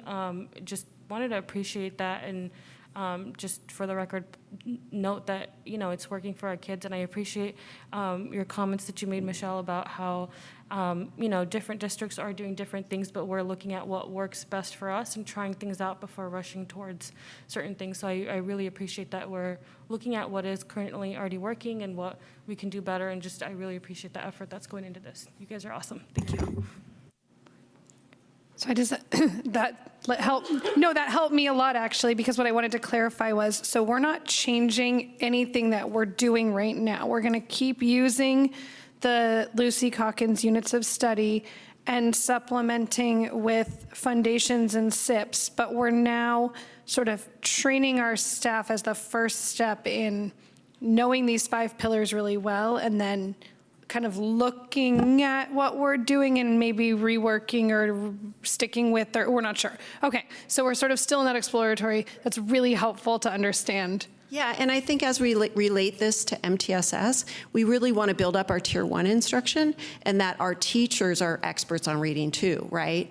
Not just that students need to go to intervention if they're struggling, because many students struggle with reading. And so we want to give them a place where they can first get that really high quality instruction. So this is really great, because I keep reflecting back on my teaching credentialing and thinking, well, no one explicitly taught a teacher how to teach reading and math, and that's what we're supposed to be in there doing, or how to manage a classroom. So this is fantastic. I'm just really excited that our district gets to do this, and our teachers, and maybe you'll invite board members to sit in on training sometimes, because I think we're all really interested. So if there's ever a PD that we can kind of sit in the background at, I think we'd all probably be interested. We have a question over here. Yeah. Oh, I just wanted to say, exactly what you guys already mentioned, but just that I'm so appreciative that we are not pigeonholing ourselves into one sort of strategy, and that we're kind of training for all of them and looking at different things that we can see that are important, and then also taking the panel into consideration. And, you know, I just, I appreciate all the thought that was put into this presentation, and I think this is so important. And so I really appreciate the work that you guys have done to, yeah, establish a more thorough. I'm rambling. Thank you. I just want to note and illuminate one main issue, is that our research, even some of my own research, tells us that the best way to significantly improve our literacy, especially in our historically disenfranchised children, is to build a teacher capacity around literacy. Hence, the professional development department and the training first as the first big initial step. And just one thing that I've been involved in the past and is the issue that we need to have better programs that train our teachers at the universities, because we don't really teach about the learning process and childhood development enough, and all the theories that are good and are not good, and incorporating that in our training programs so that we have something that's more evolved, I guess, than when they come to work with us. I've given talks about that in New York and with the panel that we put together. All right, we have one virtual comment that I'm going to do first, and then it looks like we have one in-person comment as well. Oh, and more standing up. All right. Virtual is going first. Hi, can you hear me? We can. Excellent. This is Miss Patty, Cornell teacher, 4th grade. And as a lifelong learner and someone who's really looking forward to this PD, I just wanted to thank the reading intervention teachers and the district for finding this program. It looks really interesting and really informative, and I can't wait to work on my craft. So thank you guys so much. I really, really appreciate it. That's it. All right. We will now, if you're speaking in person, I'll give my same spiel. Please speak into the microphone, and please make sure you fill out a card so we know who you are. Okay. All right, so I also want to say thank you. I'm really excited for our teachers to have this opportunity. I do, though, want to also say that it's not just bad press that Units of Study has gotten. It really is like systematic research showing that it actually is hugely problematic. It doesn't provide enough systematic, explicit instruction on foundational reading skills, and there's not consistent opportunities for students to experience complex texts and build background knowledge. And I appreciate that the district has brought in other programs to kind of try to patch something together, but I think we need to be honest and recognize that is not evidence-based practice. You know, evidence-based is on a coherent, inclusive curriculum that then is implemented. And if we're grabbing things from different places, that's not the same thing as evidence-based practice. And there's some writing out there that suggests that to retain a curriculum that conflicts with what is being taught in the professional development environment, or to add a new program in that conflicts with what the foundational program is that's left in place is also problematic. So I just want to say that I hear you that this is the first step in a process, but I just want to bring to the board's attention that there are many like really important subsequent steps in order for there to be meaningful change, especially for the students who come in that are not primed to learn how to read English, right? Or who have specific, right, 45 to 60% of students that need specific instruction to learn. What we currently have is not that. Thank you. Thank you. Hi. Nair Castillo-McIntyre. So you anticipated one question that I had, Ms. Sinclair, which was to mention that this is supposed to interact in one way or another with a multi-tiered system of supports. And my question then is, how and if in any way will this also interact with a universal design for learning, which I hope would be something that would address the issue that Kelly Callahan just raised. Thank you.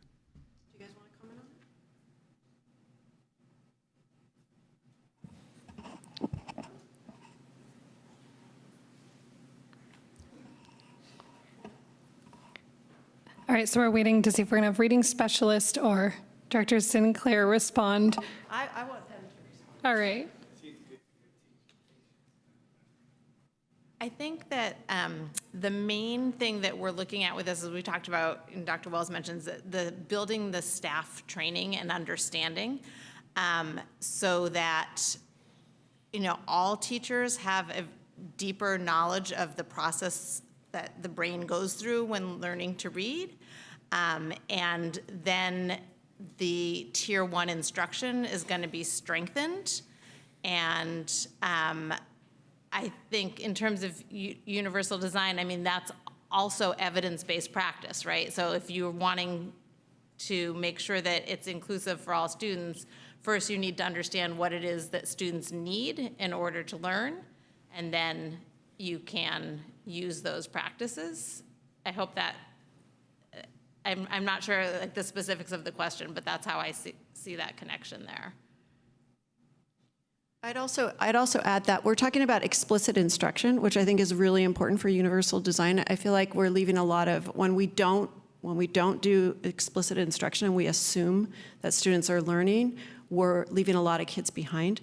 And some students need things taught in many different ways, and we are talking about not using the same way we've been doing it for these years, which has not shown well in our data for some students. And so we're looking at doing things differently and meeting the need, hopefully targeting the needs of all our students. I just want to add, and first of all, really appreciate the teachers and Michelle's presentation. The teachers are very excited about this, as Patty's comment made. I also just want to clarify that we tend to lump Lucy Calkins' reading and writing into one big lump. And Lucy Calkins' writing is our writing program, and that is not in this same boat as having the problems with reading instruction. I just want to sort of separate that out a little bit. The workshop model for writing instruction is not part of it, and we continue to use that, and it is not debunked. So I just wanted to put that out there. I guess kind of what I'm gathering from all this, though, is like, do we have a direction that we're going? So we've said, okay, we're going to adopt UDL and MTSS. Okay, cool. We've got this big umbrella idea, and we keep hearing we're going to strengthen our Tier 1. But I guess to me, not knowing 100% about this, I'm still a little confused, because it seems like let's just keep doing what we've been doing until we find something better. I mean, I'm kind of wondering, Neri, if that's what you were raising, and Kelly, but there isn't, in my understanding, there is not a UDL or MTSS curriculum. It's sort of just, it's kind of like Common Core. It's like a mindset, a guiding principle. Okay. Maybe we can just go like a little more into that for a second. Yeah, I think I just want to say about the curriculum is that, like I said, the state does not have an adoption list, and there are not a lot of programs out there. It would be very hasty to jump into something new, and we recognize that as we are exploring this avenue. There are open source materials that a lot of districts, like that's what Oakland is using, EL Education, I mean, without saying really names, but there are things that teachers can incorporate into their lessons, and as a matter of fact, there are some teachers who are exploring this a little bit. And I feel like you really can't, until you change the minds, you're not going to be able to really get buy-in for something new, right? So I feel like it's a slow pace, and I hear what people are saying. This curriculum is not what we need. It's not beneficial, and it's not.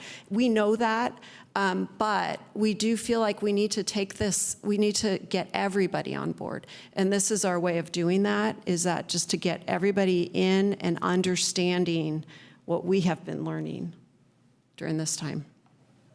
And so, yeah, UDL and MTSS are big. MTSS is the umbrella, and UDL are the strategies you use to give access to everybody, right? So that is all part of our training. It's part of the program. I think additionally, when folks talk about curriculum, Unfortunately, they associate it exclusively with the textbook, when in fact the curriculum is the experiences you provide children from day 1 to the day 181. That's what a curriculum really is. You should never, ever use one textbook to be your sole guide to meet the standards that we are supposed to adhere to. And so no matter what textbook we eventually adopt, it doesn't supersede the standards that we are required to adhere to, some of which you just noted in the presentation. And so the curriculum is not a textbook. A textbook could be part of it, but there's no textbook that is all-encompassing. And so regardless of what textbook you adopt, that's not going to be the only material you use to fulfill your curriculum and experiences that you're going to provide for children. And so I wanted to clarify that piece. I think the most important word is learning. Bingo. Curriculum is we want to make sure that our students learn.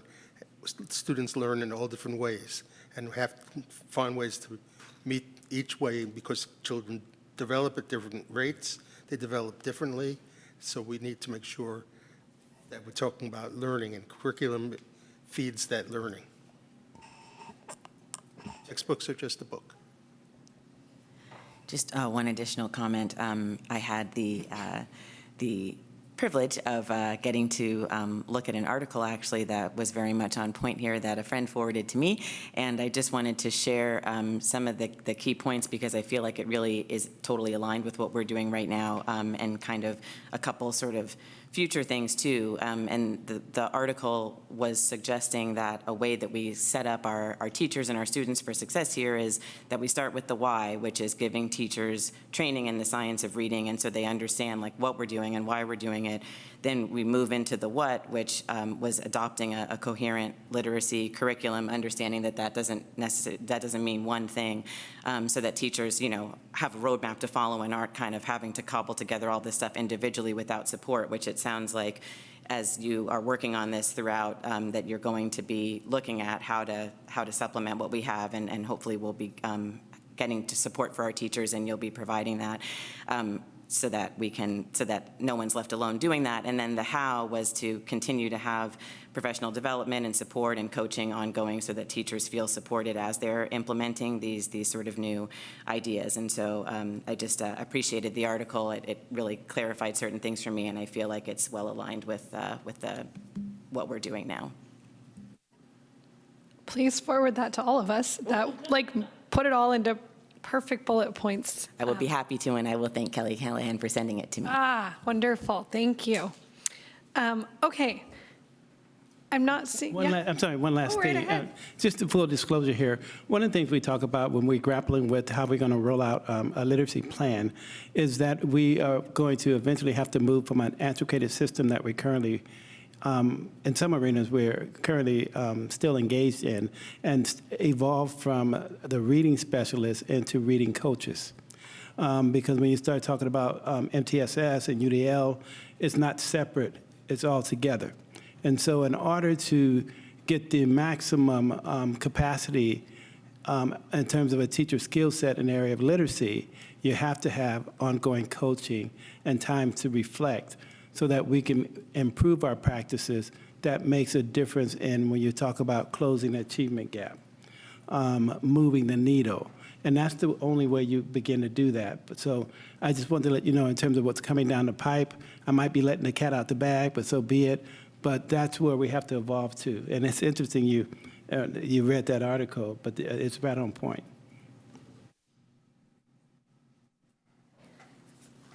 Okay. They say it takes a village, and it's a really good thing we have all these people who can help all of the rest of us. We can all work together because it ends up being better. Seeing no other, we got one more. Sorry, there's one last. I'm going to let one more public comment go just on this last one, and then we're going to move on. Hi, thanks so much. This is Sarah Haller. I'm a Marin teacher in special education, actually. And I just wanted to chime in real briefly to say that I've really enjoyed this rich conversation and really appreciate many of the points that have already been raised tonight, particularly those brought up by Dr. Wells, including the last little snippet of what may be coming to the future for us here in Albany. And I did want to just give a little bit more credit to the district for the efforts that have been made over the last several years in the adoption of the Foundations curriculum for grades K-1. This curriculum is made by Wilson Reading Systems, which is a curriculum that is based on evidence-based practices that are suitable for students who are within that 45 to 60% who need that more explicit and systematic phonics instruction. So now that that instruction is being delivered to all students in grades K-1, as far as I know, but then again, I'm at Marin, so please don't quote me on that. Perhaps it's just a Marin thing, but I doubt that.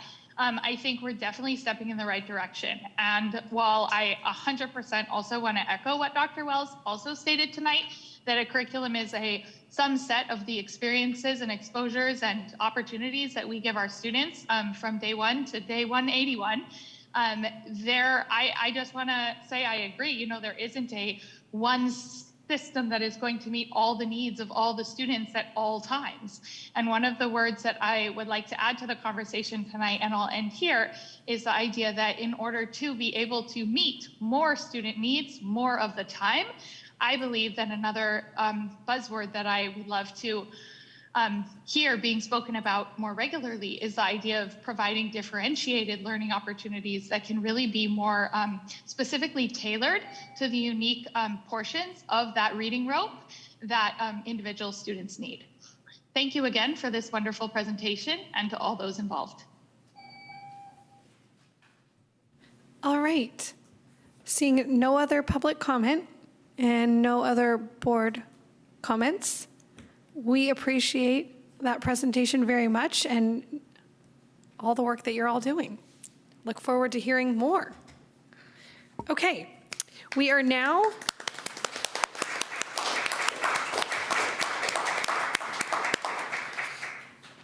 moving on to our review and action part of the meeting. And our first item is resolution number 2022-23-33 to reduce classified services. And we're handing this. Just receive it. Okay, and we'll have our HR director, Marina Gonzalez. Yes, thank you. If we could bring up the backup for this item, please.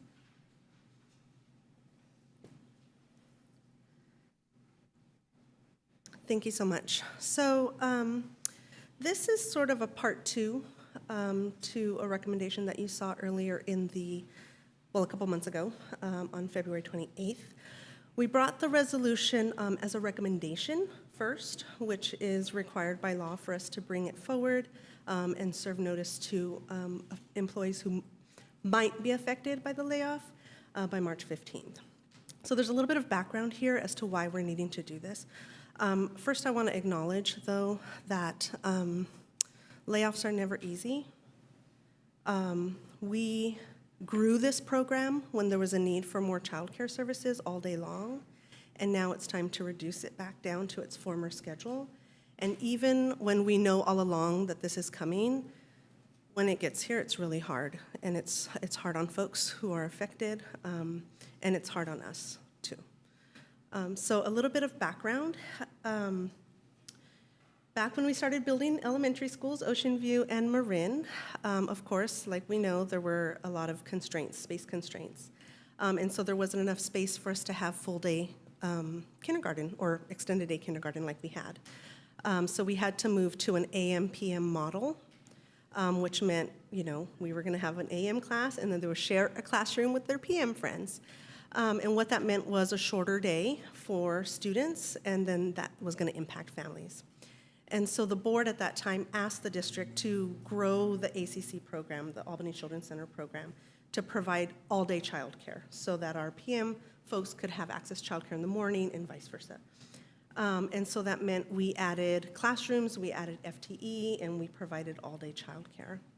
And now, since we are all going back to our new schools and we're going to have space for extended day kinder, we no longer have a need for that model, which means we no longer have a need for the childcare that's sort of in the middle of the day. We'll continue to have before and after school childcare. And so for that reason, we have to reduce some FTE. The total FTE is 2.84.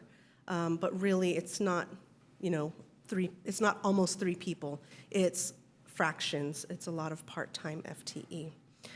And so now, in accordance with the law, we have to bring this a second time for final approval of the reduction of that FTE. I'll also say additionally that as we have started to plan for next year at the Children's Center before and after school program, the schedule, sort of the staffing schedule that was built really like sort of bare bones to allow us to build that out as enrollment grows. And so we are hopeful that we are going to be able to bring back most of this FTE once we start scheduling and enrolling more students, because the board received this information, but not the public, but there are huge waiting lists at each school site. So we know that there's a demand for childcare there. It's just that we do need to get this back down to what it was before we can build it back out. Are there any board questions on this one? Yeah, go ahead. So, first of all, In your microphone. my microphone's on, yes. I know how hard it is to tell people that they may not have the work they have had in the past when, doing valuable jobs for very little money and having, to cut from that bottom segment of our payroll. But could you explain how you created the list that you presented? Why certain people might have gotten notices and other people didn't, including people who have seniority and things like that? Sure. So our Children's Center operates multiple programs within it, right? We have a world languages program that's offered.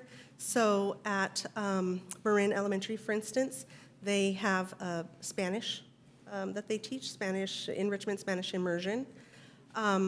At Ocean View, there's Mandarin, Ocean View and Cornell, Mandarin immersion. And so folks that are working in those classrooms are in the classification of paraeducator world languages, lead paraeducators world languages, and early childhood instructor world languages. So in our classrooms that are not running immersion programs, teaching other languages, then we have folks who are sort of same classification without the world languages added, but so para, lead para, early childhood instructor. So we're staffing those classrooms according to the program and whether or not they're teaching a foreign language. We also staff with like a head teacher first.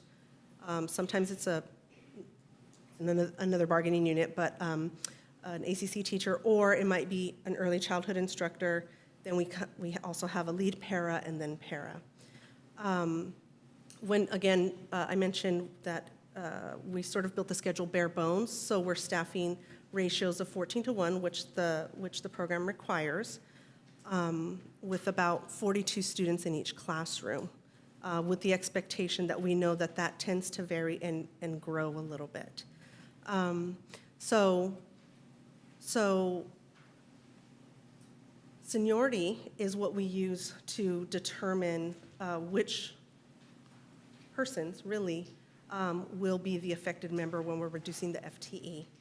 And seniority can be, I think it can be a little challenging to understand because ultimately when it comes to classified employees, it's tied to classification, so those different classifications that I mentioned. And I say that it's challenging to understand because we can comprehend that, but really to understand that I may be a person who's been working here for 10 years and I'm a lead para, but this person is a world languages para and they've only been here for 5 years. I've been here longer, I should have more seniority. But that's not the way the law works as it relates to seniority. It's tied specifically to classification. And so we have heard concerns from folks who are potentially affected, that concerns about, hey, my longevity, I've been here much longer. Why am I being affected and not another person? And it's just because that is how how we apply seniority. And it's not our choosing, it's not a local decision, that's the law. And there was a time period for anyone impacted from that first notice on to like ask for clarification about this or bring this to before some body? Yes. So there are new laws around layoffs for classified employees, and they sort of are more aligned with what we see in the certificated side. And that is that first, the district, if we are recommending a reduction, we have to bring that as a recommendation like we did on the 28th.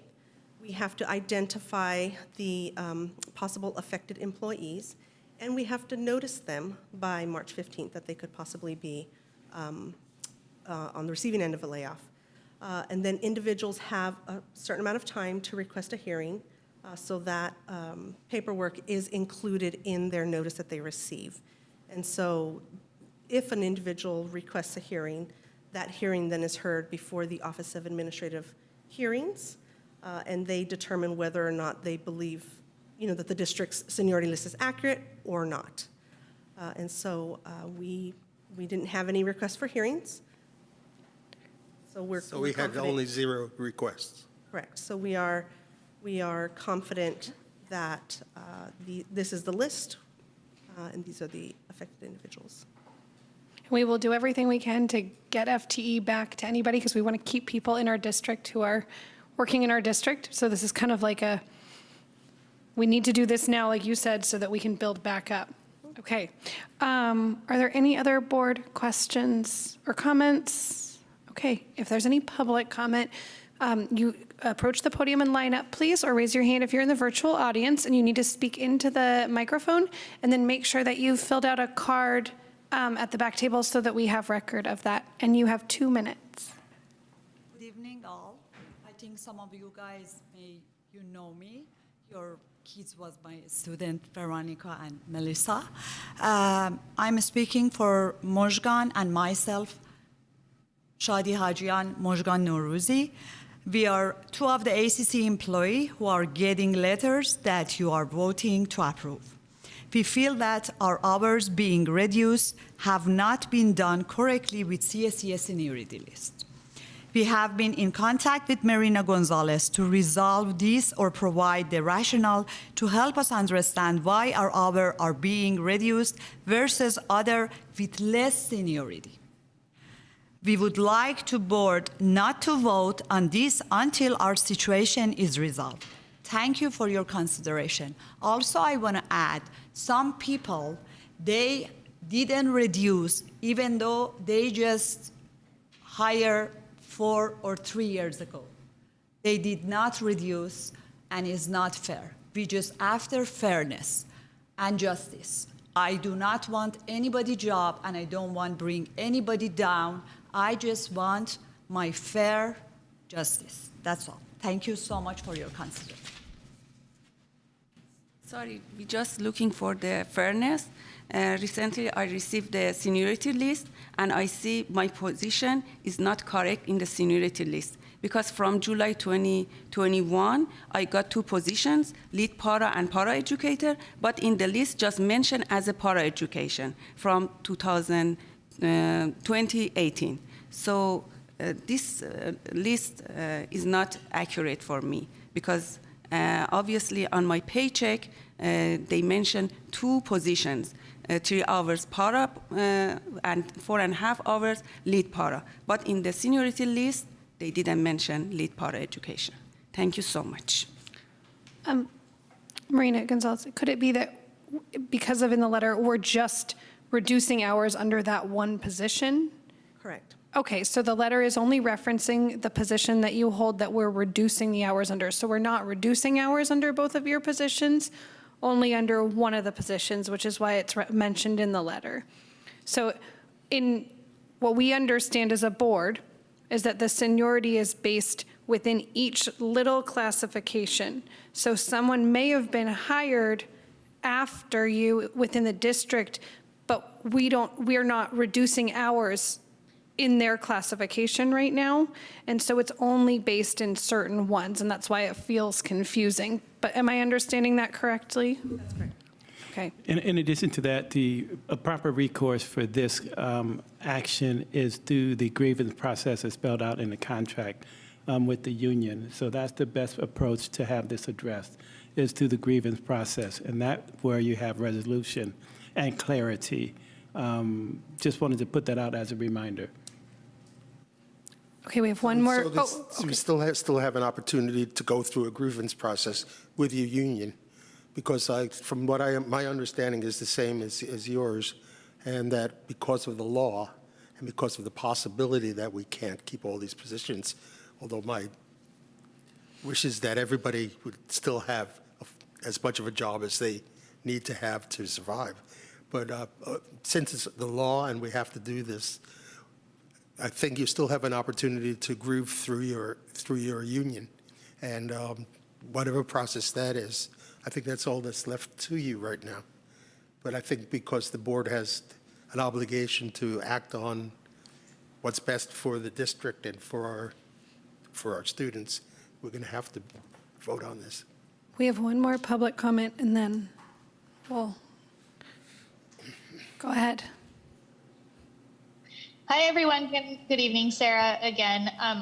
When I saw this list in the board packet, it occurred to me that it might be a wise idea, and perhaps this is already being done by the district HR department, but it seems like it might be wise to consider whether some of these individuals who I understand are needing to face these reductions to their paraeducator positions that they were working with ACC, but I wonder if you've considered approaching individuals to solicit their interest in whether they might be available or willing to work in other types of paraeducator roles. Being in special ed myself, I know many of you on the board have heard me call in and make public comment in the past, so you know that I'm passionate about doing everything we can be doing to create the best possible learning environments for our students. And this has been a historical problem of us not having enough paraeducators for the students that need that type of support, as is defined on their IEPs. So I have noticed that there have been few postings for positions that seem to be needing to be filled for next year. So I hope that soon we will start to see some of those postings go out. And at that point, I would just urge you to consider approaching these individuals who it sounds like are likely going to be wanting more hours, to see if they might be able to work in that slightly different type of paraeducator role. Thank you for the time tonight. Okay, seeing no other public comment or any other board questions or comments, we will now take a motion. Let's see what this is again. So I'll move resolution number 2022-23 34 on reduction of classified services. 33. It's That was a motion. 2020. Oh, it has, 23-34. it has two different numbers. It's, so in 13A, in the top, the resolution is 2022-23-33, and then in the recommendation, it says 34. It should be 34. Oh, that's right. 34, okay, so we'll change that in the agenda, and the motion is for -34. That's what I said. Yep, you're right. We just need a second, if we're gonna get one. Second. Okay. All in favor? Aye. Oh, I gotta abstain from this one. Family member. okay. All in favor? Aye. Aye. All opposed? Okay.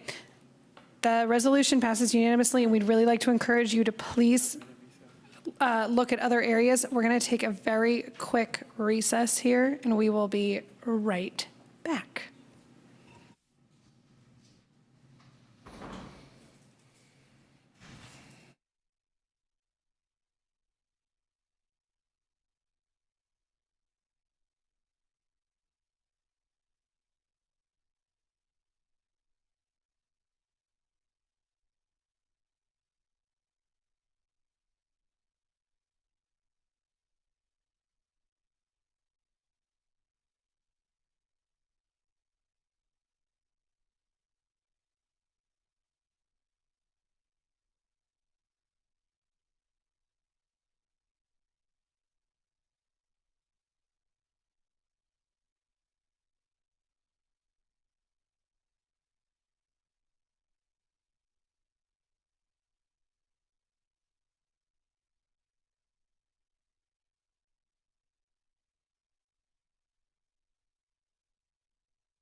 Does she want to go home? She's like doing.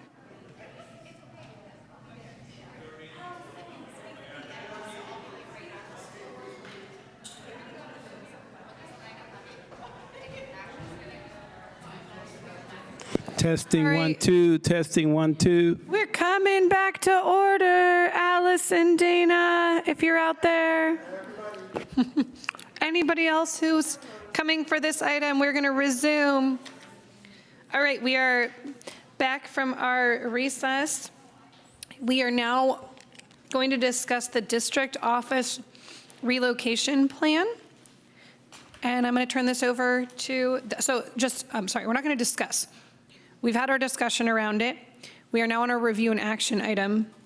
And so we asked for some updates at our last meeting. And so I'm going to turn over to Dr. Wells for those updates, or if there are any changes or a different recommendation. Yeah. Thank you, Madam Chair, President Veronica Davison. Just a quick walk down memory lane. This year, the district adopted 5 goals. And number 5.3 is the relocation of district offices back to Albany from Berkeley. We wanted that to occur last year, but we asked for more time, we meaning me and the mouse in my pocket, and that more time next year is now. We're scheduled to be out of our offices and have no offices come August, a few months from now. We're currently renting for, I think, almost near $250,000 a year in Berkeley. And so we all know that's not financially prudent to give up almost $250,000 a year in rent when you have space here in Albany in your own district. The challenge has been to try to figure out how to return the district office back to Albany. And so the approach we took was trying to be inclusive, collaborative, and transparent. For those who've been following the journey know that we went through a number of iterations, working with our teachers union, our classified folks, giving all kinds of input, grappling with how best to do this, where it doesn't have an adverse impact on our students and or our programs. Realizing that no one got what they wanted. It was a give and take. You take AMS, for example, they wanted to have all their new building, but they couldn't. And so we end up getting 2 spaces there to make it work for the district. They were very appreciative and applaudable that we listened to them, and they came up with some suggestions that we thought was viable, and it worked for everyone. But it wasn't easy. It took a lot of grappling and time. The same thing happened with Cornell. Cornell wanted all their space of what they saw as their space, but they also wanted to be team players. We went through a number of iterations, and we landed where we are now, where we will have 3 folks in the Cornell complex upstairs, and those 3 folks would happen to be Michelle Sinclair, our Executive Director, Deborah Brill, and Dr. Ann Shin. The rest of the district office will be where you see it at 1216 Solano, and we wanted to also have everybody together because we know you have to work together as a team to be the best for your district, and needed more space in 1200 Solano. Just something to note that our current space is about 5,000 square feet, and the spaces that we're moving in is equivalent to about 4,000. So we are losing space, and so we're not coming out with this luxury-like space, but it's part of a sacrifice-like move. So the approach was collaborative. There is a transition program. We have a transition program at 1,200 with about three kids for next year and 3 adults. And they were moved into 1,200 this year, and every year since I've been here, they've been moved, ranging from a tiny office to a regular-sized office to now a very decent room. They just simply haven't had a home over the years. Once upon a time, they used to be housed at the high school, is my understanding. But since then, they've just been every year, another spot. And so we think we have a regular permanent spot for them over at the high school, where the elementary is located now, where they have a separate entrance, and it's on the outskirts of the school, so it's not really like part of the school, but on the outskirts. So the entrance is not where you go into the main corridor of the school. It's M4 right next to the pool. And so I just want the first slide, please. The first one, I'm not going to go through all of them, just that there. And so and that room is larger than the current room of 1,200. We also think there's a lot of benefits there, because instead of being isolated, you be around other teachers and programs that could be utilized. For example, the culinary arts room is a very prized program that will be accessible to our transition program, and a number of other programs as we begin to explore. I did have an opportunity to speak with the transition teacher, and I got to tell you, I understand why she wants to stay there. Full disclosure, I do. That room, she has made a home. The painting and the couch and the way it's set up is just beautiful. And that's just being full disclosure. One hand I feel, and then I have to take a step back, because it's not about one teacher. I have to be responsible for the whole district and all of its programs. And that is a hard balance to try to handle. So I understand that, but I also understand that getting down to the nitty-gritty, I had to ask myself some really, really pointed questions, one of which included, by moving transition program into a permanent spot and into a preferred spot, if you ask me, with the benefits the way I see it, would the program be adversely impacted? And I came up with repeatedly a quick no, no, no. That is a preferred location for anybody. It's in a central place of Albany, Solano Avenue, the Solano Avenue, that has Bay Area recognition. But let's face it, that we're talking about Albany. When I came here, they told me, no, it's Smallbany, because it's only, what, 1.2 radius, kind of? And so anywhere you go, you're nearby something. And I understand that this is not an action where everybody's going to be happy, because everybody didn't get what they want. It was a give and take, give and take, and give and take. And we're committed to make the transition program a priority, make sure it's set up nicely, and that we make sure we take care of all of our kids and in a way that's fit their needs. And so after some reflection, we stand resolute, because, again, I say with goal number 3, moving forward together. I think we did that with the input sessions and the collaboration and the grappling and the give and take. And so I think this is by far our best option, given the options that we were grappling with. And so I present to you the same option that we presented last week as a review and discussion. I just put it in the area of a review and action. And so my recommendation to the board is to stay with the previous recommendation, and it's to have district office return back to Albany in the 1200 and 1216 and Carnell complex and AMS complex. And then we save that $250,000 or whatever it is by relocating back to Albany. We have no business in Berkeley. Thank you. Okay, so the recommendation is to approve the same plan that we saw last week. One thing that came up in a conversation that we had was that some alternatives for, I don't know, different, not out of Albany locations, but other ways that we could support this transition program were raised and are also maybe being explored to see if there are possibilities. Yes, originally, our transition teacher, there's a couple of things with transition. Our transition teacher wanted to consider Berkeley Adult School, where the kids can be around adults. And I don't think that was a bad option, given that we're part of SELPA, and SELPA includes Albany, Berkeley, Alameda, Piedmont, and Emeryville. And so I made a phone call to the superintendent to see if there's space available at the Berkeley Adult School. We use it for professional development and things of that sort, and it looks like there's space there.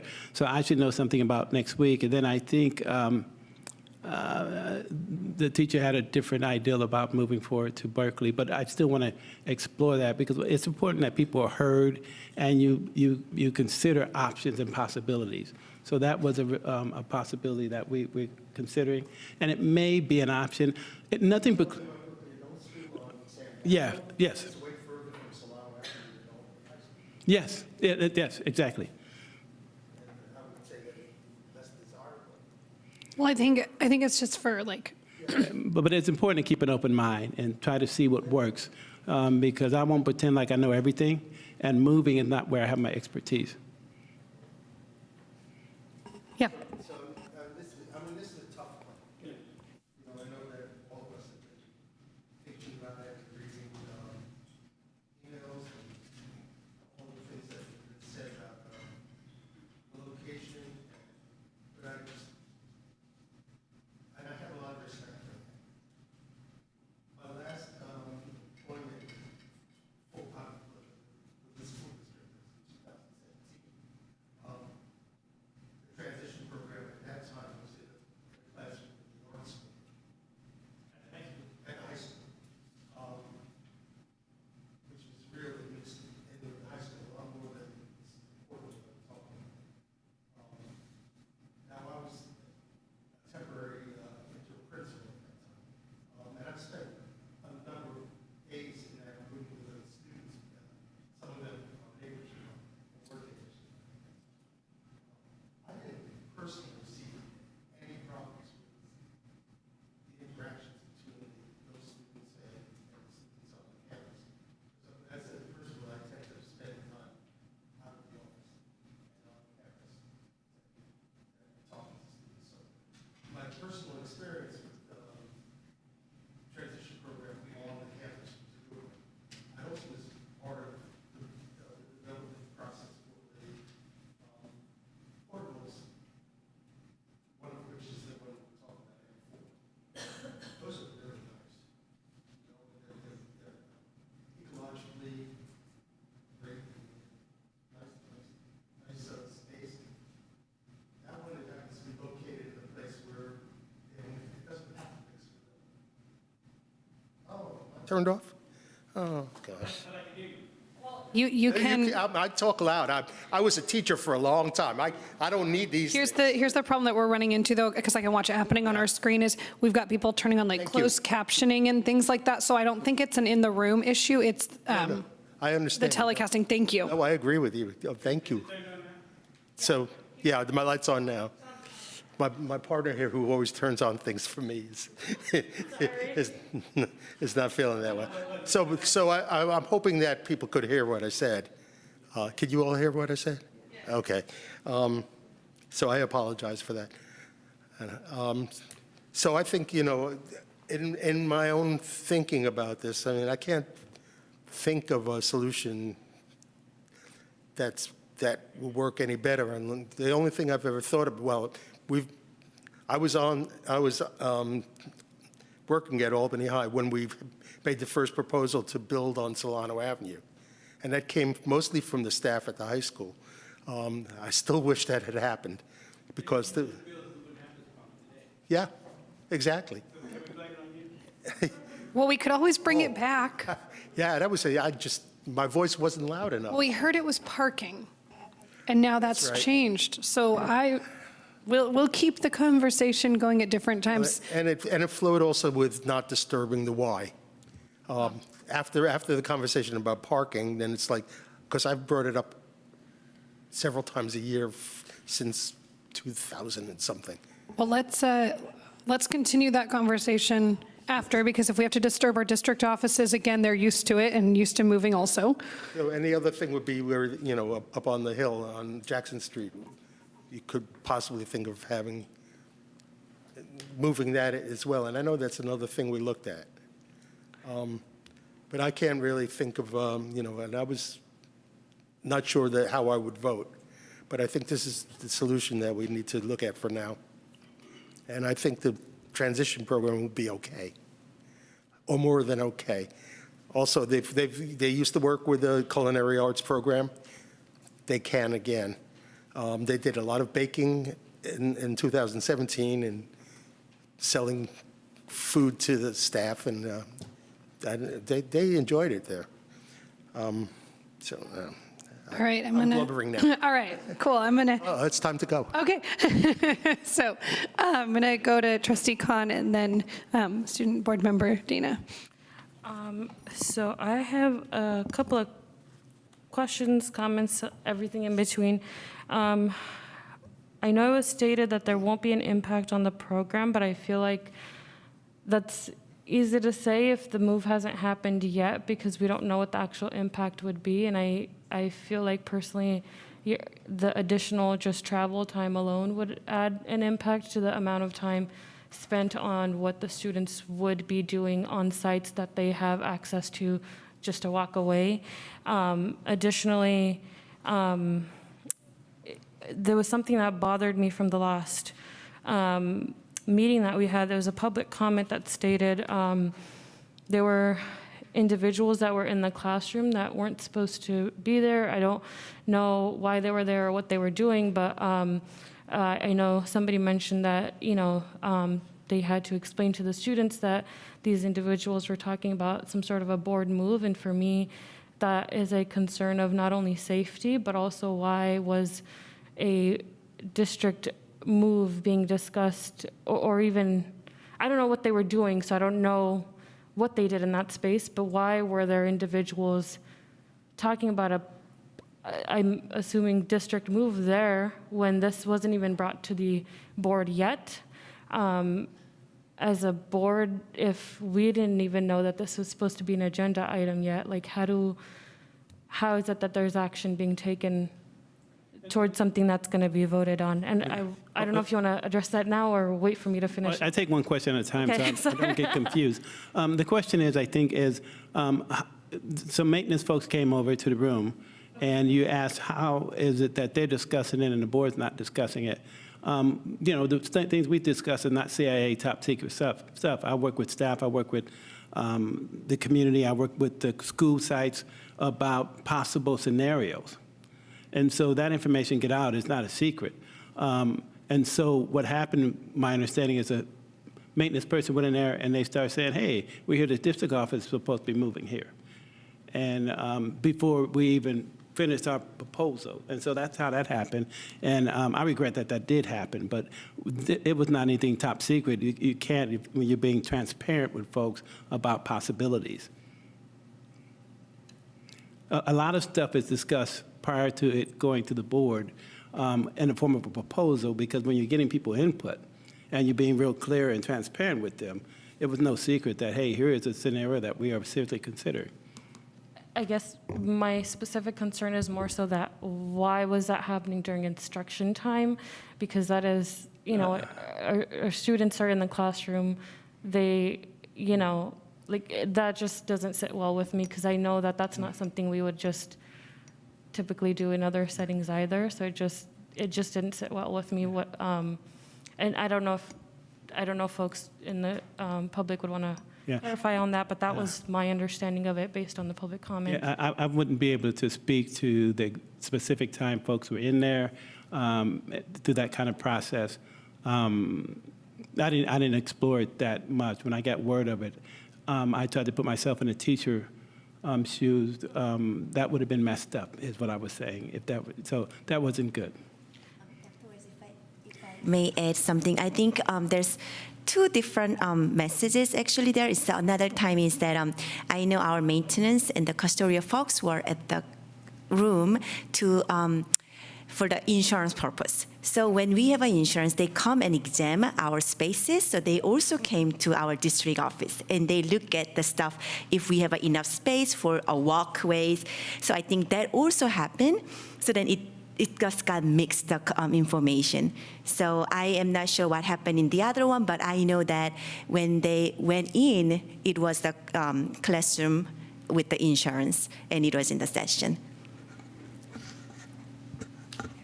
That still doesn't sit well with me that it happened, especially during instruction. But The other thing I wanted to mention is I believe all of the board members should have received an email, or did, I say should because I know we're all BCC'd on there, but the email that I received was from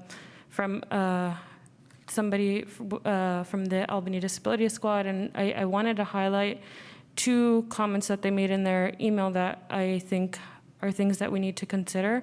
Part of that was when it says it is absolutely critical that students in the transition program are in a location that is not associated with the high school. Transition students need to receive the message loud and clear that they are young adults in a separate program.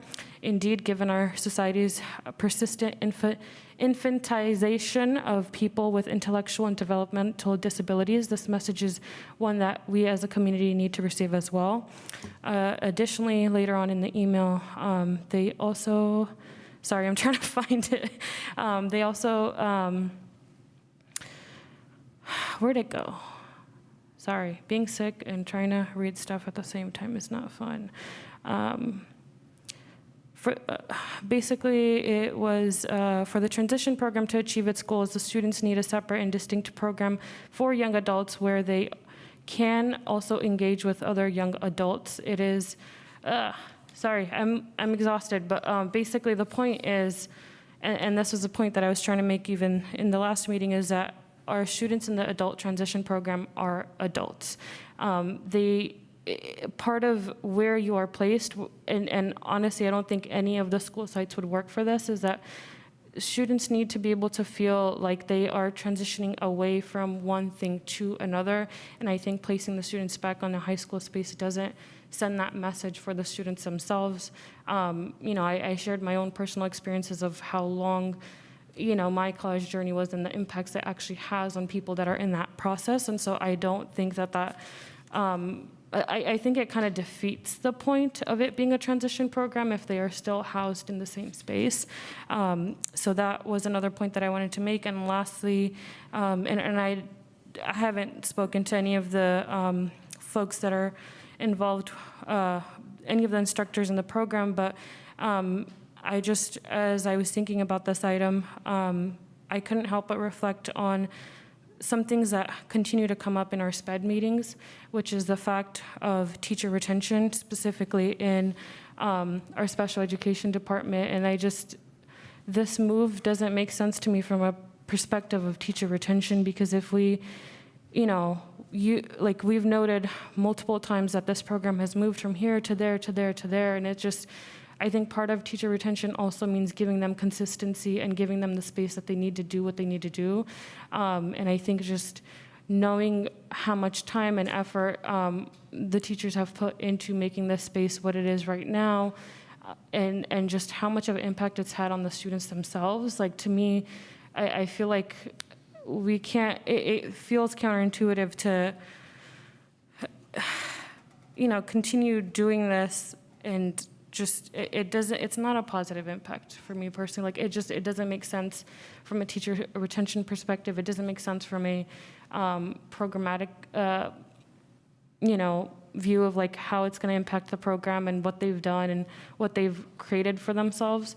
And it feels like, I don't know, I'm rambling at this point, but it doesn't make sense to me in any way. I don't know how much you know about the program, but full disclosure, currently we have a teacher there 4 days a week, and the kids need a teacher 5 days a week. And so when we talk about kids and putting them first, and we're talking about the real foundation of teaching and learning, school is 5 days a week. So that is a bigger concern for me in terms of the programmatic issue. This is the first year that they've been at that site. They've been everywhere else except that site they're at now. And they haven't had a permanent site. And so, again, we're trying to make this an option where it's a permanent site. And being with young adults and being in the mainstream opposed to isolated when they're there on campus is a better alternative. So, but I did hear what you said, and I understand your point. So thank you for that.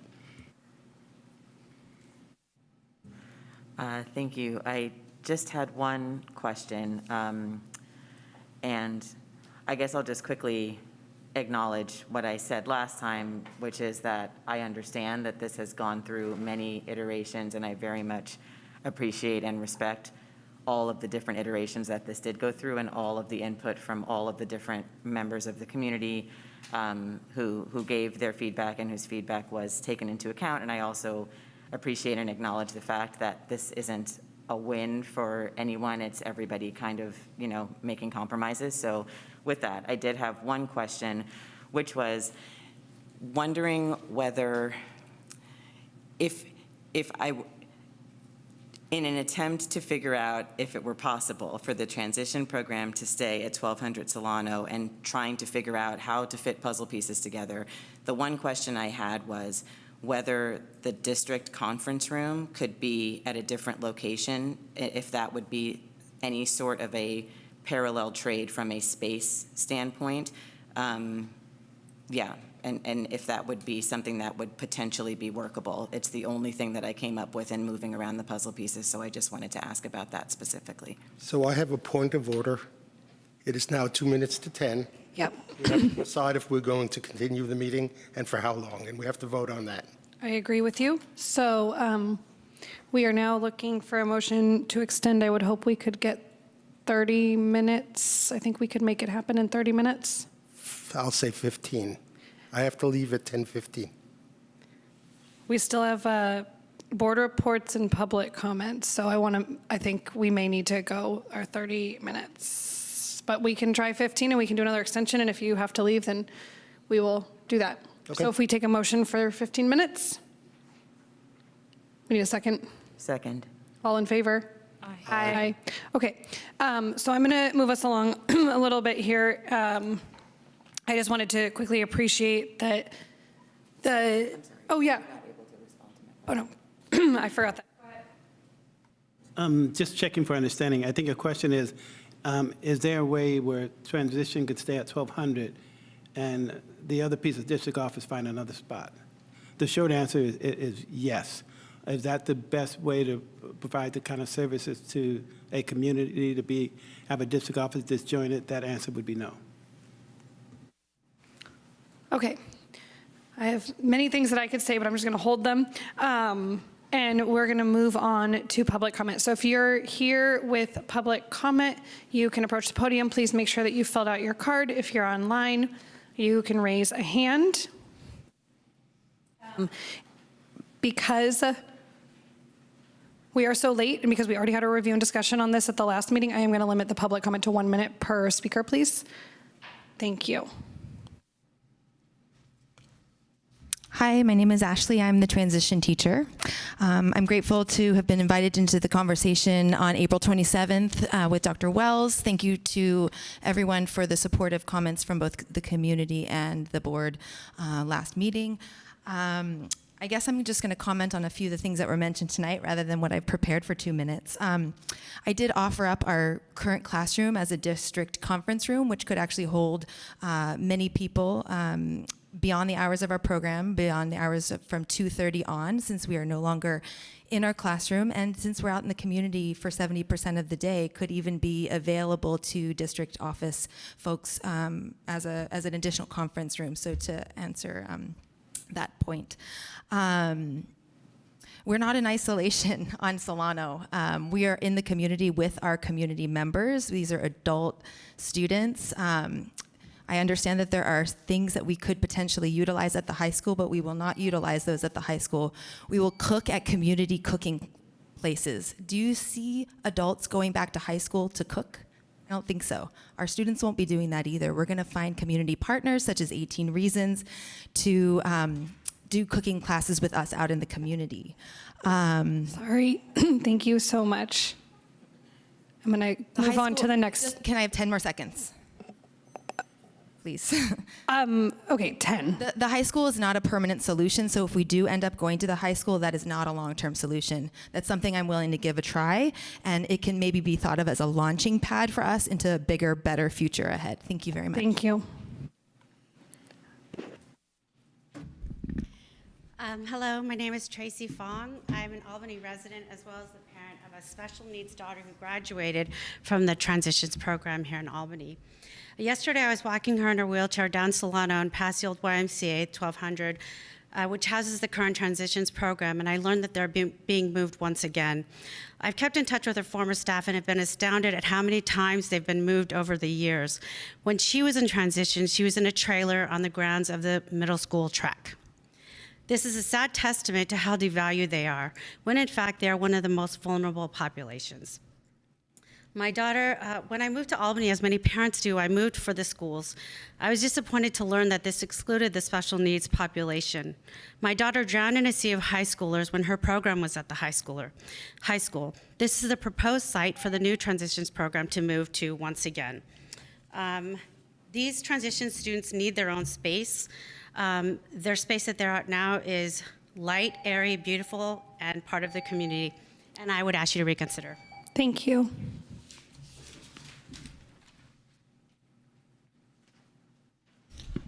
Hi there. With the limited time that we have, I just have a very modest proposal, which is for the board to separate the decision of the district move, which is right and proper that the district offices should be in Albany, from the decision of where to permanently place the adult transition program, and then give someone like the subject matter expert time to research different possibilities, and then put that through the test with the brain trust that the Albany Special Education, the AUSD Special Education Advisory Committee has, which includes Vice President Boyd and Trustee Khan, and obviously is led by Director Biggs, and which has as a frequent guest Dr. Wells.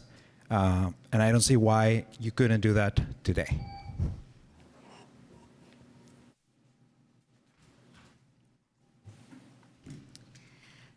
Hi again. I'd like to reiterate how I started my last public comment. We are not in isolation. Inclusion for our students doesn't mean being with high schoolers. It means being with age-appropriate peers and community members. I empowered the district to not settle for M4, as Neri just said, and creatively and collectively brainstorm a better solution, just as you did for Cornell and just as you mentioned Dr. Wells. Let's focus on equity instead of equality. We had a refresher on that tonight, and I really want that at the forefront. Our students need to get what they need. The superintendent is a part of every aspect of our district and is doing a lovely job. However, I'm with the students every single day, and I know the details of their needs, their wants, and where and how they succeed. They will not succeed at the high school, and they agree with me. Anna, a student, said, going back to that place, it doesn't feel right. It would have an impact. They need cool-down spaces, not a basketball court with other high schoolers. They need technology. Lastly, I want to reiterate that we are excited to grow and evolve and hope that the district transitions with us. Thank you.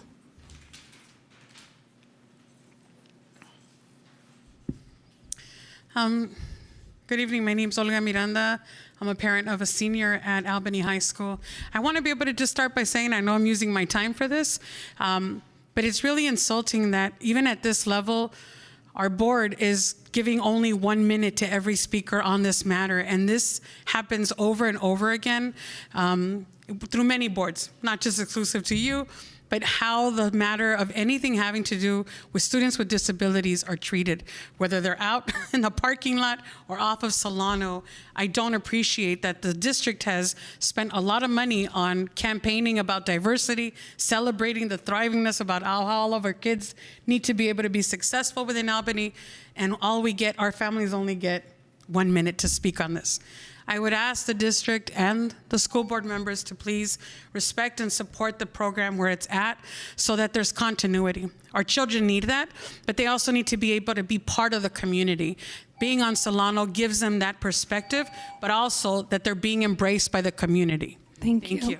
I just want to make it very clear that we went way over our time on this agenda item last week to make sure there was time for everyone to speak. And we had our review and discussion. So we really gave it a lot of time at the last meeting, and so I apologize that we had to cut it at this one, but we are also trying to stick to our board handbook of a 3-hour meeting, and we are also going over that. So I just want to make it clear on the record that we are not just cutting short certain items, but unfortunately, we have to make decisions sometimes. Madam Chair, President Davidson, I'm intrigued. I want to ask a question of clarification because it might cause me to amend my proposal. I'm sorry, what is your name? Kat. Kat and Neri, if you guys could go to the podium, I have a couple of questions, clarification questions. If you can join her, Neri, please. Because we want to keep an open mind. And I think you said something that really intrigued me. And I think what you said was you may move to M4, but have some time to have the disability squad work with the transition squad to come up with something creative or another location that might be more fitting, that may take a little more time. Is that what I heard? I want to make sure I heard it correctly. I mentioned the Special Education Advisory Committee, of which two board members are part of. I didn't specifically mention the Albany Disability Squad, but it so happens that the vast majority of parents or caregivers in that group are members of the Albany Disability Squad as well. So there's overlap. I just want to say that we want the best for all of our kids, and that means all of our kids, even if they are grown. And the transition kids happen to be grown. And so when you say you want to take more time to look at a more permanent place and let that be an option, that's something I would be open to in terms of my amendment, because we do want the best place. And I won't pretend like I'm an expert in moving and finding that place. So the more help we can get and the more inclusive, collaborative, and transparent approach we have, I'm on board with that, just for the record. And so, did I hear you correctly? With the exception of, I said disability squad, you've meant special ed advisory group, right? Can I add something that's kind of crazy? Not too crazy, though. I haven't discussed this with anyone, but have we considered like renting a space for transition? Renting a separate space? I was walking on Solano and I saw one for lease. There are creative solutions that we can come up with multiple brains together, and that could be a better alternative than the high school campus. And I know that's wild. I think we're open to a number of suggestions, but we have to be prudent with our finances. And I have a hard time trying to justify to our board that, hey, we have space, but we want to go pay for space because we're a public institution. We're very limited in our resources. But I'm open to creative solutions, and I'm really intrigued with having a group of folks, hence the advisory group, spending time brainstorming and coming up with a recommendation for me to take to our board. I like that concept because it means we're making movement and we're trying, and you're realizing that it is a give and take. So thank you for that clarification. Okay. So Vice President Boyd has a quick question, and I just was hoping to see if I could float something that might amend your proposal, but perhaps that we could, if a motion comes on the table from a board member to approve this recommendation, perhaps it could be that we will hold the M4 space for adult transition while we are having further conversation and exploration of other alternatives. So if that would feel comfortable, after Vice President Boyd's question, I would say maybe we could look for a motion on that if you were amenable.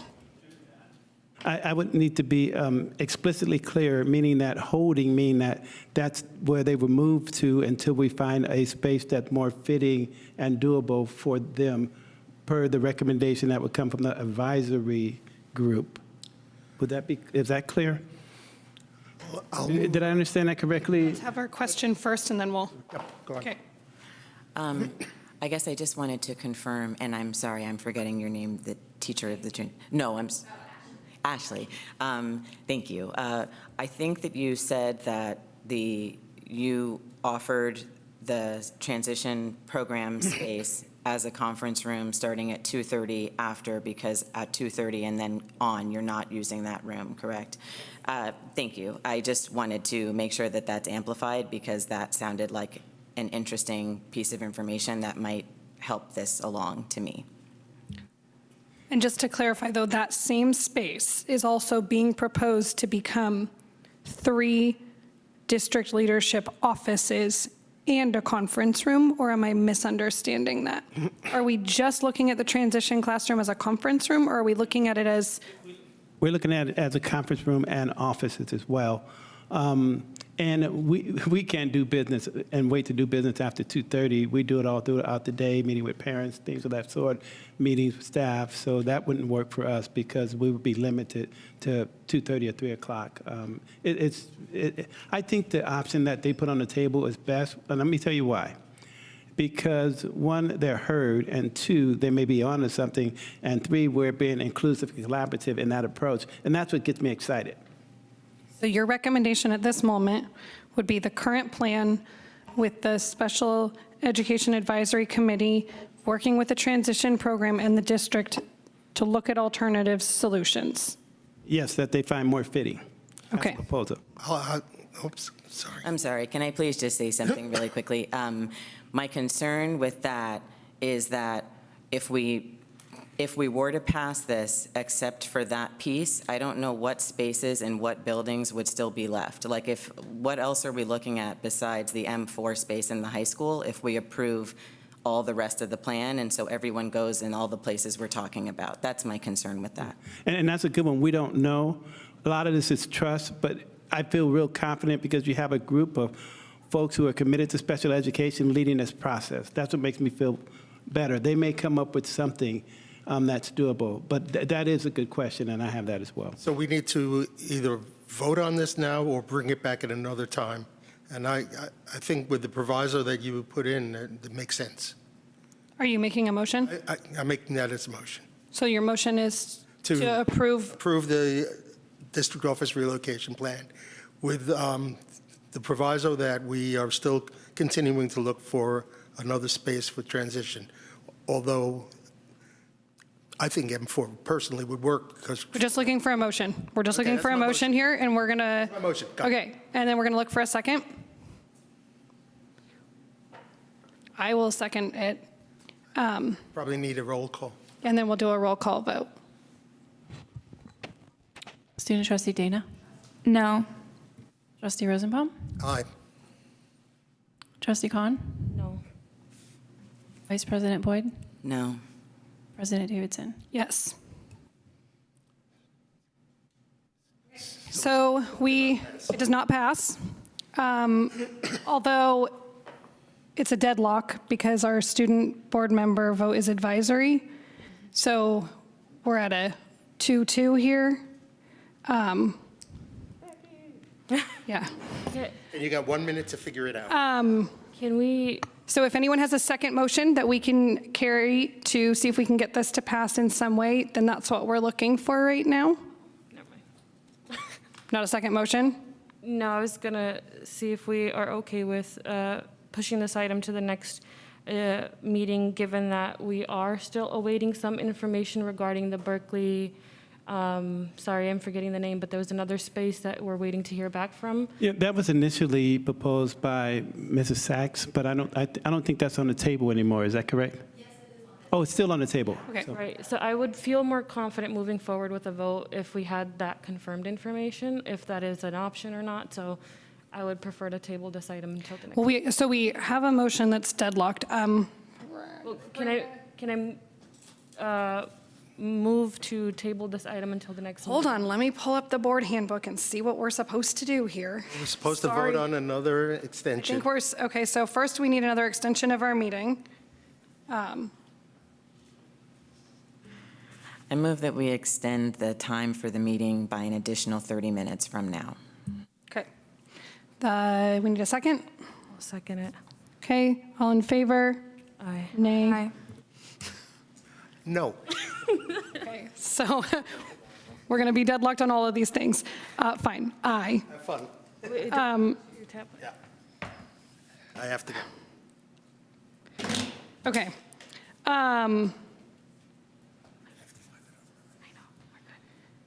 How do we proceed if we, okay, I'm gonna do some, We don't proceed. All that work we put into it is that it's a no-go. The vote is no. Yeah. So well, the vote's not no. I mean, it's a 2-2 vote. Oh, You have a deadlock, so I'm looking up our board handbook right now to see what I need to do, with the understanding that one of our board members is now leaving our meeting.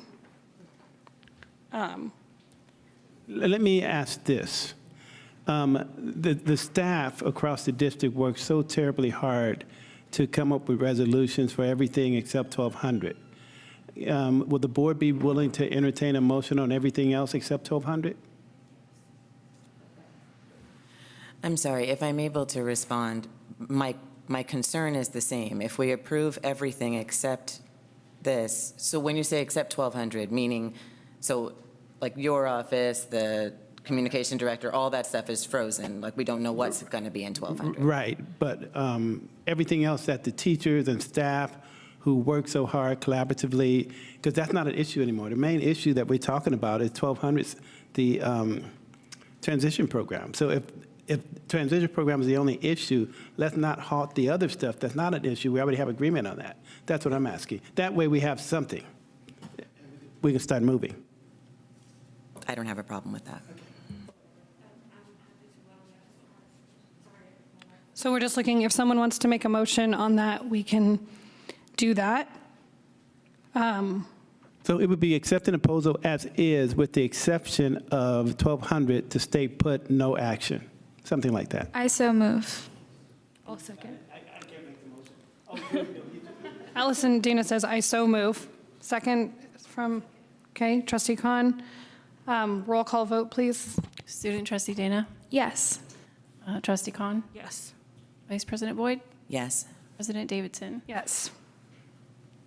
Okay, so we're going to do that for right now, with the understanding that we will be bringing back the rest of the proposal at a future meeting. Yeah. Okay. We are moving on to our superintendent and board member reports. My report is that, one, I want to thank the board for really addressing a very important issue, and that is the transition program. I think it was a worthwhile conversation. I think you voted your heart, and and I really appreciate that. I think that's what makes this board so great, because you put kids first. So I understand the consternation of to have to move, not to move, and I just really like that each and every board member took that very seriously, and I want to thank you for that. Trustee Khan? Or, sorry, Vice President Boyd. I'm trying to move you out of here faster. I don't have a report. I do want to thank you for saying that, Dr. Wells. I know we're rushed for time, but I did want to use part of my report time to formally apologize to the high school principal, the staff, the teachers, students, and everybody in the high school community for my comments at the last meeting. I understand that they came from a place of intent versus impact, and I know the impact of my words way outweighed what I was trying to convey, and so for that, I am deeply apologetic for what I said. And I do want to also work on the trust that I need to rebuild with the high school community, which I think for me starts with meeting with the principal, meeting with the vice principals, and making time to learn about their space and to rebuild the harm that I've done. That can only be done through conversation first. And so I want to, reach out to them. But the reason I wanted to publicly apologize is because the harm was done in a public setting. And for me, it's important to address that harm in a public setting as well. So that was for myself to reflect on. I also want to thank board members that held space for me to speak of the experiences that I have had, but also to just make space to better understand what was it that was trying to be conveyed and how could that have been conveyed better. And obviously we are not perfect, and I am learning, and I appreciate my board members for helping me grow as a team. And so thank you for that. I do also want to say I want to appreciate all of the PTA parents who worked so hard to help us appreciate our teachers this week through Teacher Appreciation Week. Our PTA also held our election as we were in closed session, so I'm hoping that went well, and I'm hoping we have a full board for next year, because I know it's difficult to do that business without a full board. Additionally, I had the pleasure of attending the Business Expo with Trustee Hopwood, who is not here today, and also Dr. Wells and other folks, but I know Trustee Hopwood and I thoroughly enjoyed that event, and we had a wonderful time working with the students and just learning about the amazing things that they're doing. I'm super excited to receive my jewelry order from Moon Jewelry, and if anybody wants to order from our student businesses, please do, because they've got a wonderful Instagram and everything set up. Additionally, I know the student trustees already mentioned this for me. Thank you for that, but I just wanted to reiterate Challenge Day. We are still in the process of that. We still need volunteers for tomorrow. This is a full day thing, and so if folks have the capacity to join in helping support our students through Challenge Day, please reach out to the vice principal. I don't have her email on hand, so, but if Allison, if you can repeat it. Michelle Lauseim, MLAU-SEIM@AUSDK12.org. Thank you. But please reach out to her, because it really does impact how effective our Challenge Day can be if we have more volunteers. So we're like, I think maybe 5 volunteers short. So if anybody still has time and is paying attention, please join us for that. I had the pleasure of doing it today, and it's wonderful. Our kids are truly, they're just so wonderful, and I appreciate them for being so vulnerable with us today. We had so much vulnerability, and I know that's difficult, especially with adults, but I just wanted to appreciate, and I don't want to take any more time because I know we're all tired, but thank you for all of that. Trustee Allison, I missed that. You were going a little too fast. Can you do that one more time? Seriously? I'm sorry, I can do it slower. The email address. Oh, gotcha. Okay. M-L-U. For the audience, really. Oh, okay. Sorry. MLAU-SEIM@AUSDK12.org. I did that because I know you're leaving the board shortly, and I won't be able to do it much more, so I'm just having fun. Thank you. Well, thank you for that. That was fun. I normally don't remember emails, but I've got hers down. Okay, so I need to apologize on here because there is a public comment that wanted to speak on that last item, and it was under a muted microphone, and in all of that changing things, forgot. So Sophie Lawson, I'm going to give you my board comment time to make your public comment. I apologize. Hi, yes, thank you. Can you all hear me? Yeah. Yes, okay. Yes, can you hear me? Yes. Okay, thank you. Normally I'm there in person, and this is the first night that I'm not in person, and I regret that decision because I'm very disappointed with the vote that just passed. I know it's I'm not quite sure exactly how it got through in the end, but anyway, I think that the Solano Avenue location is best suited for our students, both the transition students and the students at Cornell, which we've already established is the smallest of our schools, square foot per student. And so I think we're doing a big disservice to Cornell in particular and the transition students by putting the offices there. I know that we've mentioned previously that there's the Jackson Street location as well as the 4 dilapidated portables being removed from the parking lot at the AMS at the middle school. And it's the only school that has parking. Can we not buy new portables and put them in to house the office? There are fewer moves if we do that for everyone, and transition gets to stay where they are, and we get to keep that space on Solano Avenue to best serve our students. So that's all I wanted to say. Thank you for letting me speak. And yeah, that's And it. my apologies for not catching your comment earlier. There was a few minutes of lots of things going on, and I'm just going to close out my board comment by stating that I would never use my position on the school board or as the school board president to gain anything for myself or my students, my own children. So just want to make sure that that is clearly out there. I really respect this role and the positions we hold on the board and the impacts that that has on our district. And we are going to move on to our future agenda items. If anybody wants to add one in, or we can just wait till next time. Okay, we're going to adjourn the meeting. The meeting is adjourned.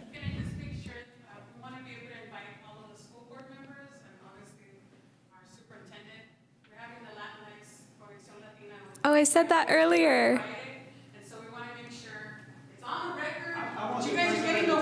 Hold on. on. So it's actually not, so, okay. 6 o'clock. It's on the record from Trustee Dana, but when we do it at the end, we don't get it on the record, so. Yeah.